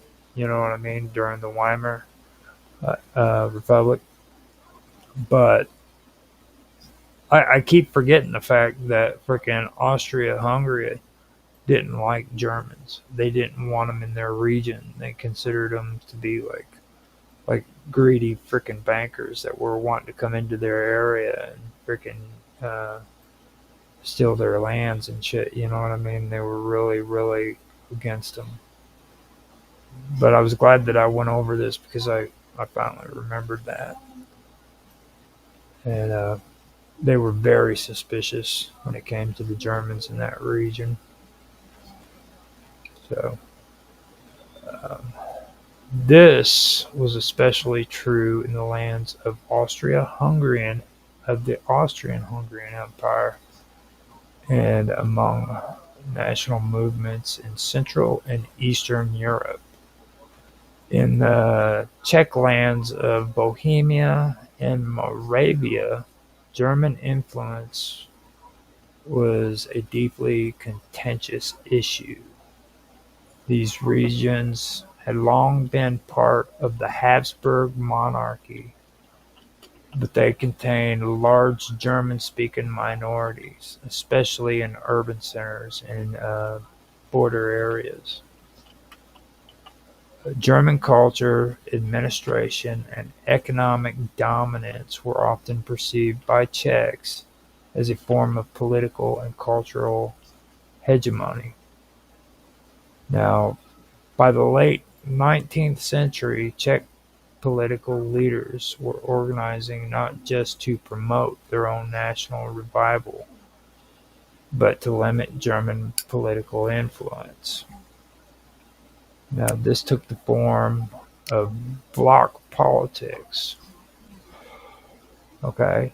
Now, alliances among Czech parties, even those with different political ideologies, uh, to resist German dominance in regional assemblies in the Imperial Council in Vienna were taking place. Now, these blocs, uh, they sought to push back against policies that favored the German language in administration and education, and to secure greater autonomy for the Czech lands within the empire. Now, this was considered a defensive coalition. Uh, this was considered defensive coalition building, and it was a broader European context, basically. So it wasn't just like the Czechs doing it. It was all of these countries that were surrounding Germany that were creating these blocks to try to keep their influence out of their regions. You know what I'm saying? And they were actively doing it to try to suppress the German people.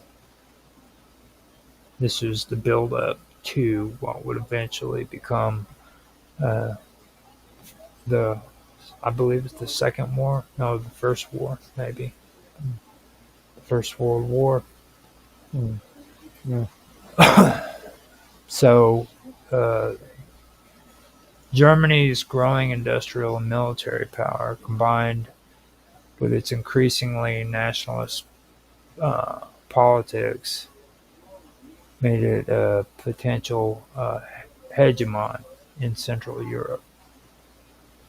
Czechs, Poles, and other national groups in the Austro-Hungarian Empire saw limiting German influence as a part of the larger struggle for self-determination.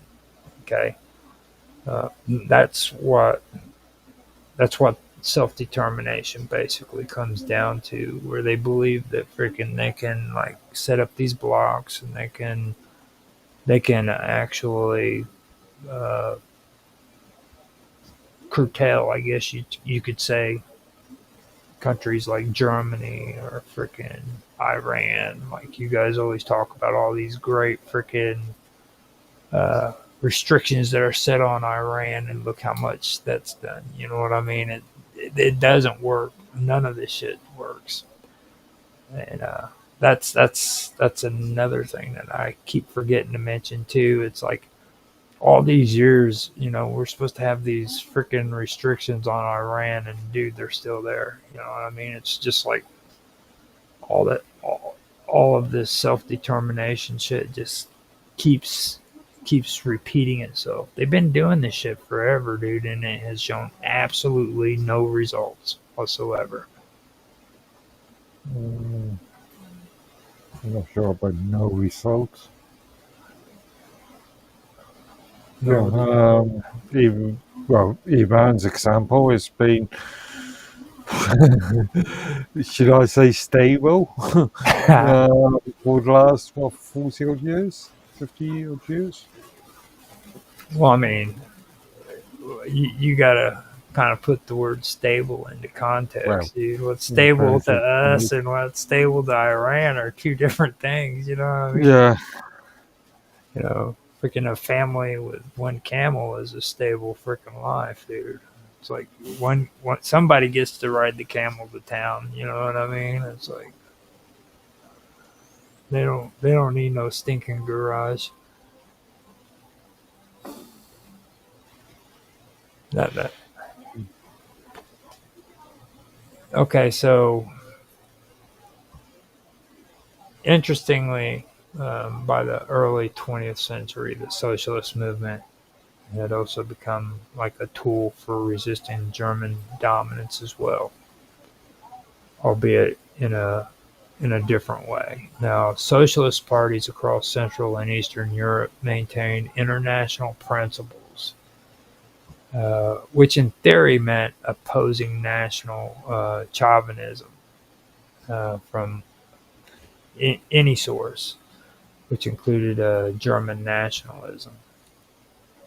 Now, in practice, socialist parties in places like Czech lands often found themselves in tactical alliances with nationalist groups to oppose specific policies or electoral coalitions that were dominated by German parties.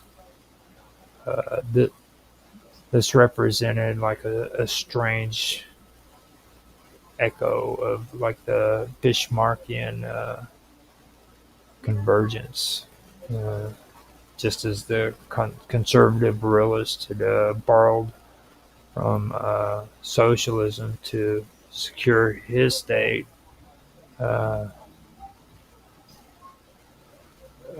Nationalist movements were now like borrowing from socialist networks and organizational strengths to like bolster their own political struggles. This eventually would be what would bring the First World War into play. You know what I mean? The First World War basically shattered the old European order. You know what I mean? That was completely gone. The Austrian-Hungarian Empire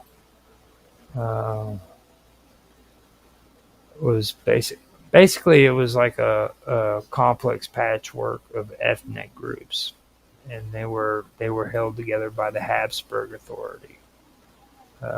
They basically disintegrated. And that was because of the combined weight of like military defeat, Then you had the economic collapse. That doesn't even go into like the nationalist unrest that was going on. For the Czechs, again, this was an opportunity that they had been looking for a long time. I don't know if you've ever heard of Thomas Masaryk. Have you ever heard of him? Now, he was a guy that freaking was very, very and Bernays. Have you ever heard of Edward Bernays? Yeah. So yeah, they actually kind of worked hand in hand sometimes. And they're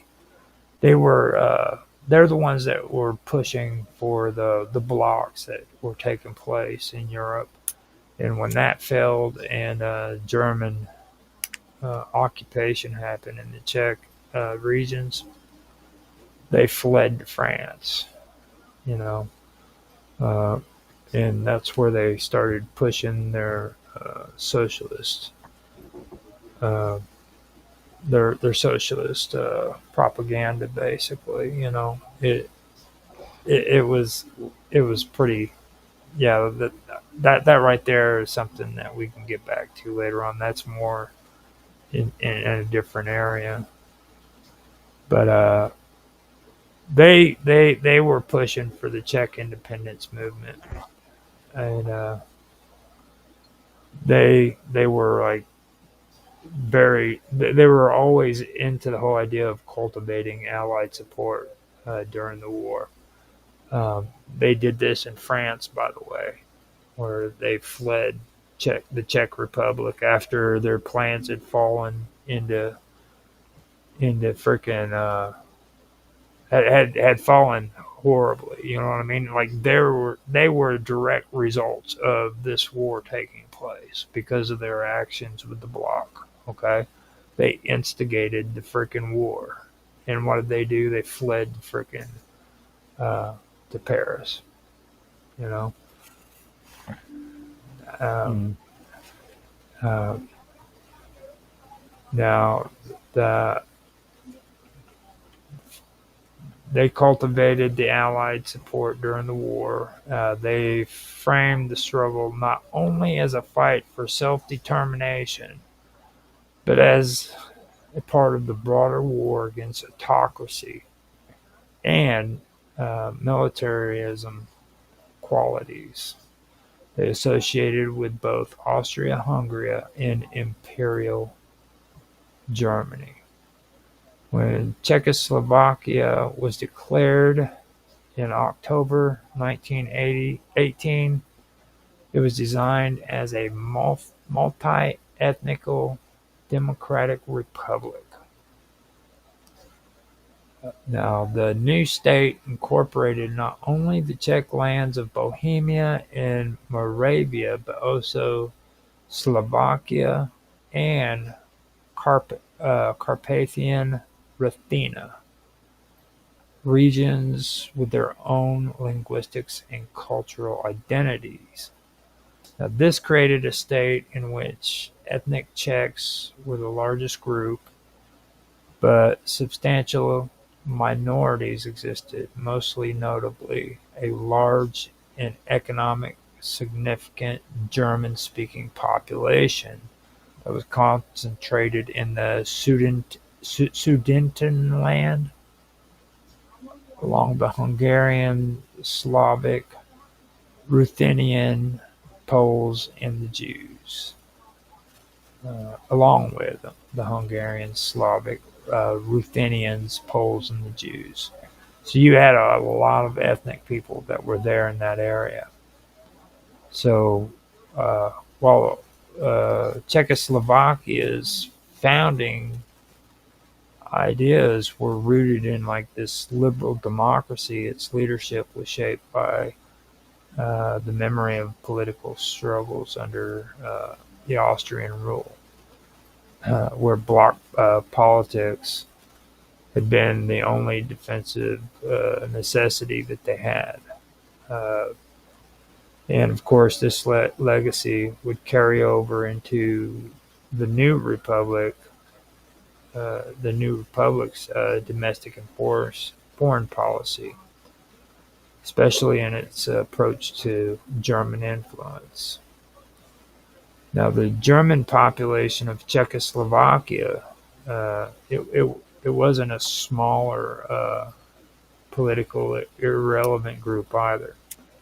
It numbered roughly 3 million, about a quarter of the population.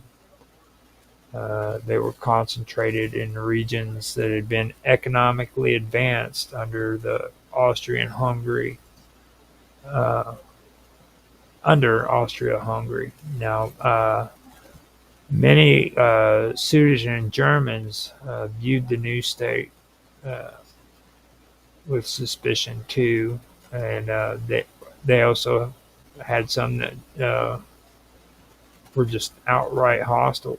You know, they saw themselves as being transferred to Czechoslovakia rule without their consent. So that caused a lot of issues there in the region. Many Sudeten Germans viewed the new state with suspicion.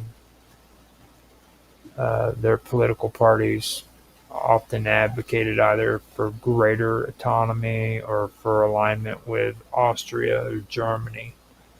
And this fueled fears in Prague that the German minority could become a conduit for external influence, basically. Uh, and to be honest, this wasn't paranoia without some form of precedence either, because that kind of stuff was taking place, um, especially during World War II. That became more prevalent in that area where, what was the SS, I believe, they had a lot of strong influence in that region, I believe. Yeah. Now, in the decades before World War One, the German-speaking communities in Bohemia and Moravia had been politically organized, economically influential. They were closely connected to Vienna and indirectly to Berlin. Now, in the early 1920s, Czechoslovakian leaders feared that Weimar Germany or a future more aggressive Germany could exploit these ties to undermine the young republic's sovereignty. In response, Czechoslovakian leaders revived and institutionalized the bloc politics strategy from the pre-war period. The Czech political spectrum was divided into multiple parties: agrarians, national socialists, and these National Socialists, they were distinct from the German Nazi Party. They were two separate forms of National Socialists. Then you had the Social Democrats and others, but they regularly formed coalitions to ensure that German parties couldn't dominate the legislature or key regional councils. Now, this coalition building wasn't only like purely nationalist. It also had a pragmatic, realist element, which was inherited from like the late 19th century experience. So this goes back. They just keep using the same kind of politics over and over again in this region, and as time goes by, the Germans just, in my opinion, they just got smart and said, this is all we got to do, and that's how they ended up gaining power and momentum during that time period, because that's all these people were doing. They were just using these bloc politics over and over again, and it was just that they weren't actually producing anything productive. You know what I mean? Kind of what we were just talking about with Iran. You keep doing the same stuff over and over again. I mean, you're not going to get any different results from it. Maybe. So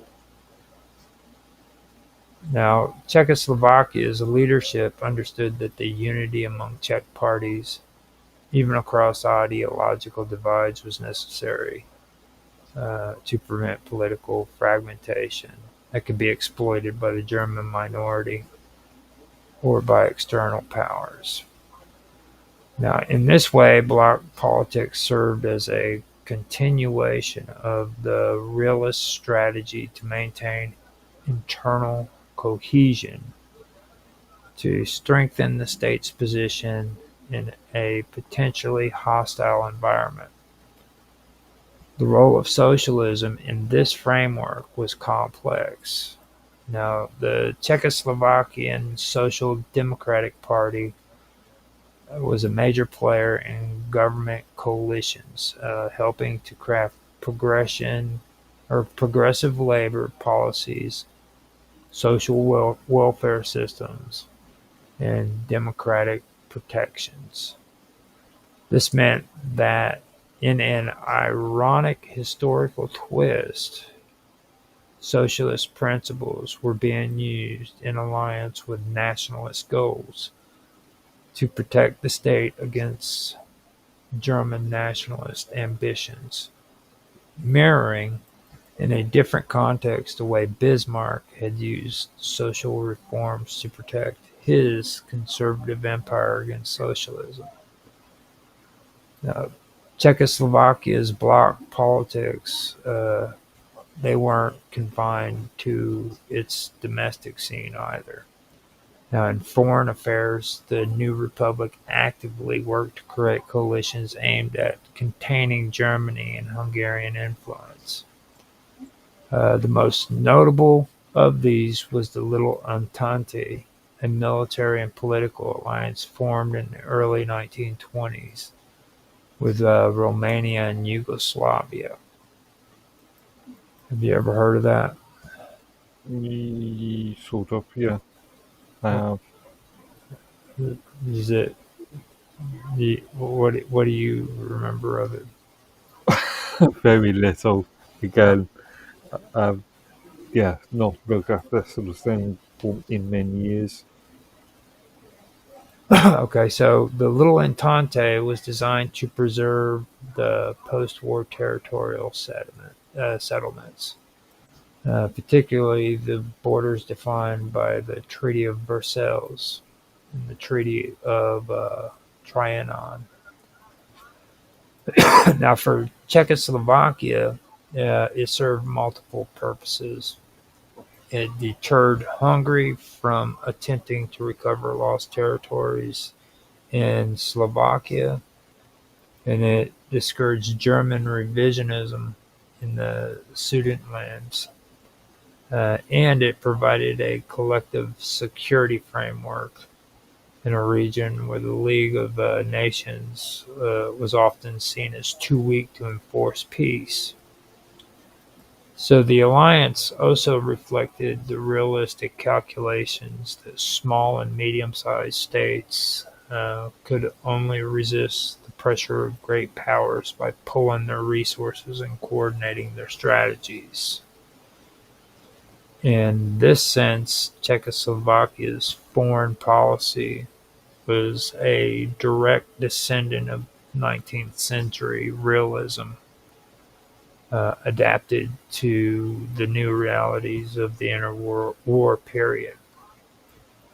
So the fragile equilibrium of the 1920s began to unravel with the global economic crisis of the early 1930s. That would be the Great Depression.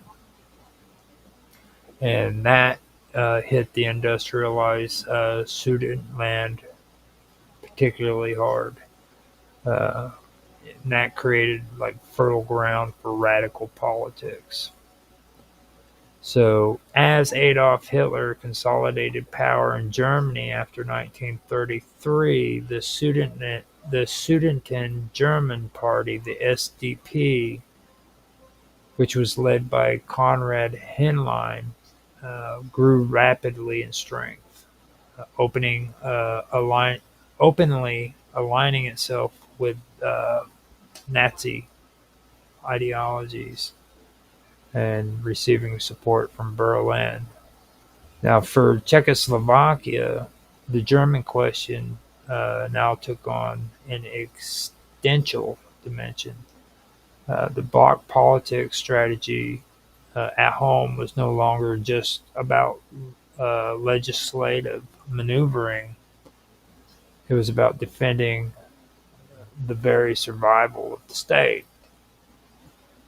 So the government increased its military preparedness. They sought stronger ties with France and the Soviet Union and tried to maintain the Little Entente, though the alliance was weakened under the external pressures. Now, this Little Entente is the exact it's the example of what I'm talking about with these block politics. Okay, and it's like I've been saying, and they still do it today, like you said. Like they really have this idea that freaking block politics works in Europe, and they keep doing this stuff over and over again. You know what I mean? They never stop. Little Entente is a perfectly good example of it. When shit hit the fan with Adolf Hitler, you know what happened to these freaking coalitions and these alliances? They just fell apart. And they repeatedly do that over and over again over there. They practice this block politics like it's actually something that works, and it doesn't. It never has. So, did I just go on a rant? Partially. Okay, so this was the moment when the long arc from Bismarck's conservative realism to socialist nationalist alliances to Czech bloc politics eventually reached its crisis point. Now, for decades, German power, whether in the form of Prussian realpolitik, imperial nationalism, or economic dominance, it had been like a central challenge to Czech political strategy. Now, under Hitler, that power had returned in its most aggressive and expansionist form. And the ultimate test came basically in 1938. Hitler's demand for the Sudetenland, couched in the language of self-determination for ethnic Germans, was a direct assault on the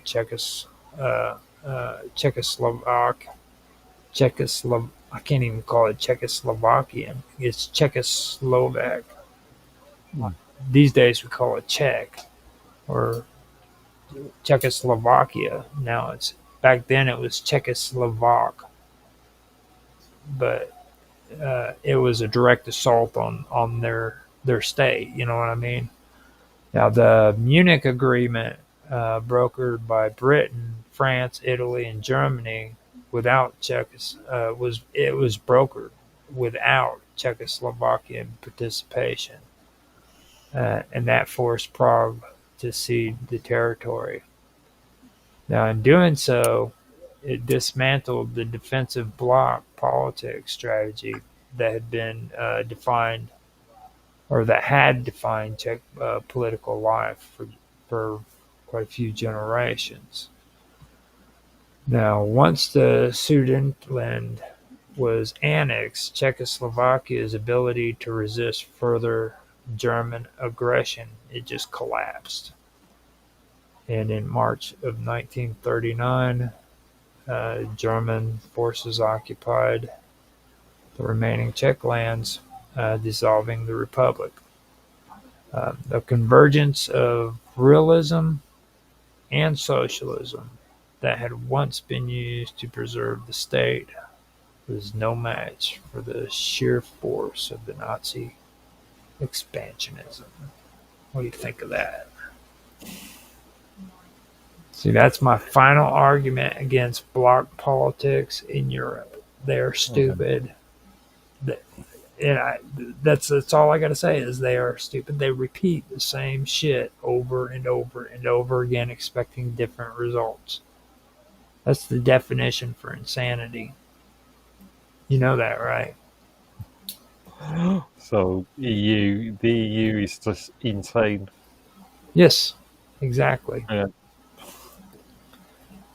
And you didn't think we was gonna be able to get through all that, did you? You said that before. I don't think we're gonna be able to get through all that topic. So we did it. So what's your thoughts now that I got all that done? Just as I just said, the EU, the European Union, is a loony bin. It's an They asylum. they don't learn their lessons. You know what I'm saying? Like they're doing exactly what freaking Germany did to unify itself. Exactly. And then they turn around and they're using it now for like expanding into the entire European, all of Europe. You know what I mean? Oh, I'm not sure about all of Europe.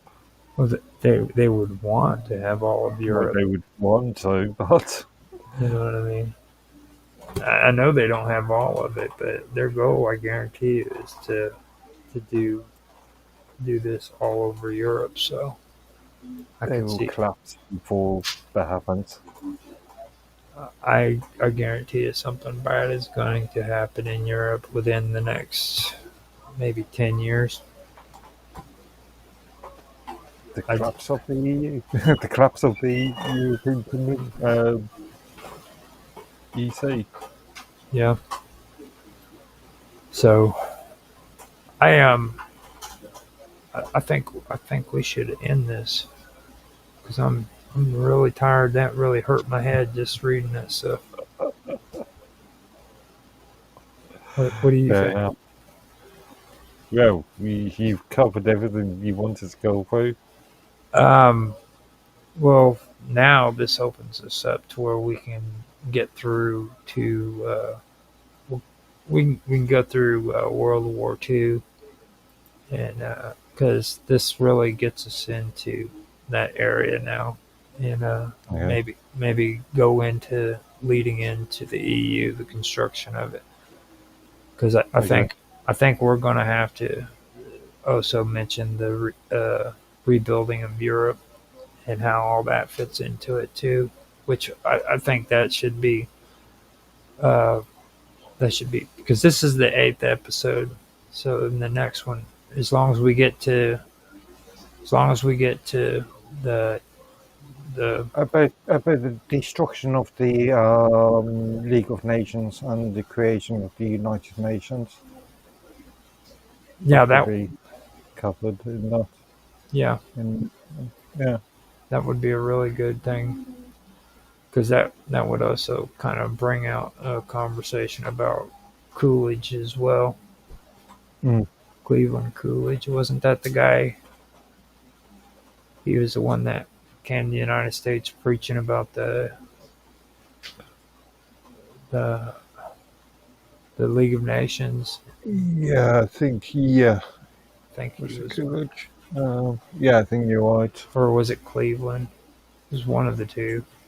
Yeah. One of those foolish names. But yeah, I think that would actually be a good idea, and get through it.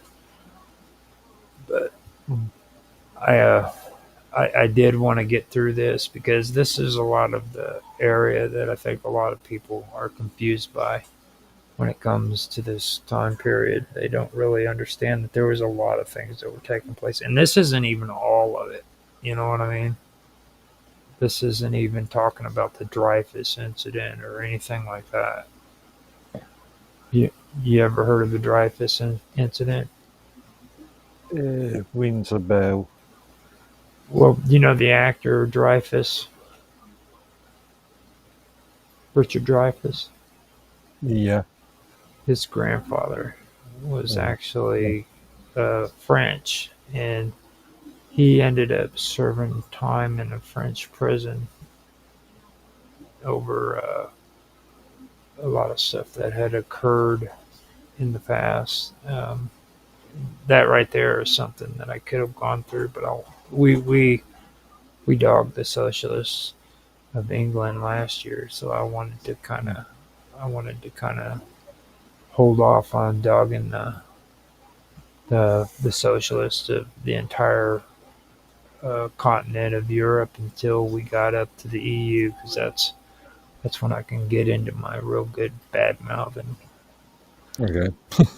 But to be fair, in this year you actually dominated because you're the one that pointed out 15 freaking constitutions, dude, in France. Okay, that is like the bottom of the barrel. Australia isn't even as bad as freaking France, in my opinion. Like, they've lost all credibility. They're below Canada. Okay. Seriously. Like, you realize how bad that is, don't you? Like 15 constitutions. A lot has happened in France in the last 200, 300 years. We've only had one. How many have you had? How many constitutions have you guys had? One? You didn't. Since year 1000, anyway. Oh. As a country. Well, and no. Yeah, define what is England. You can't include Magna Carta. I keep hearing you guys. You actually have an invisible constitution. That's what you guys call it. It's not invisible. It's not invisible. You can read the individual documents. Well, you know what that means, though. It's not like set in stone. It's not codified. Yeah, it's not codified. It's set in sort of set in stone. Well, not really. You know what I'm saying? Like, you guys have it as like a understanding that these are our rights, and that's about it. You know what I mean? But you haven't changed them, have you? Like, you guys haven't like literally changed your entire constitution 15 times. No, because like you said, we haven't got a codified single constitution. Mm-hmm. That's interesting by itself. I'm glad that I learned that, because that just blew me out of the water when I found out that. Because I knew you guys had the invisible school, and now you have the invisible constitution. Like I said, each individual piece of paper can be read, can be accessed through the internet. You can access it through the internet. You can do it on the internet. You can go to the museums if you're in England. I believe you guys have a copy of it in the museums, don't you? I think there's 2 copies of the Magna Carta that still exist. Mm-hmm. Maybe 3. Yeah. Well, I mean, there isn't 15 copies running around, you know. So. But yeah, 3 copies of exactly the same text. Yeah, the same text. So I think we've done good. I had to go in and ban a comment that was on Kick for trying to get me to buy. Yeah, I understood that. Yeah, we were able to get through all of this with no problem. DLive, I don't understand why they keep messing up like that. Like, it was running. I even have Twitch still up and running, okay? And DLive is not even doing anything, so it just stopped. It decided, okay, we're not doing it no more. And I knew it was on. It just decided to stop in the middle of everything, so I'm getting so sick of DLive, to be honest with you. Well, yeah, I was told to you about that after stream, but yeah, but Before we go, man, go ahead and tell everybody how they can find you, Mr. Edworthy. Okay, most obvious places are minds.com and the username Medworthy. Excellent. I'm glad to have you back because there's nothing better than freaking torturing the hell out of you with freaking information. Yeah. I almost had you falling asleep there, I can tell. So, I think I'm going to need to pour another coffee in a second. okay. So, just letting everybody know with us, you can find us on Rumble. You can also find us on Kick as well as Twitch, sometimes on DLive. And on YouTube, you can find us, well, on YouTube and Rumble, you can find us at The Praetorian. That's the channel I got there for these two. Now on Kick, you can, and DLive, you can find me at Roger_Hanson, but at Twitch, you have to look for Infamous 1969. I hope you guys enjoyed the stream. If you did, please like, subscribe, share, make comments. We'd love to hear your feedback. Just tell us hi. It doesn't even have to be about the topic. Just say hello and have a conversation with us. We're pretty pathetic that way. That's all we want is to talk. So freaking within the vacuum on Matrix. On the Matrix, he called us nerds. I posted the talking points on there, and he said nerds. So That's a compliment. yes, it is.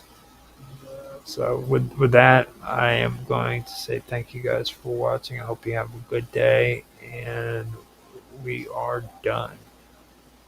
Talk to you later.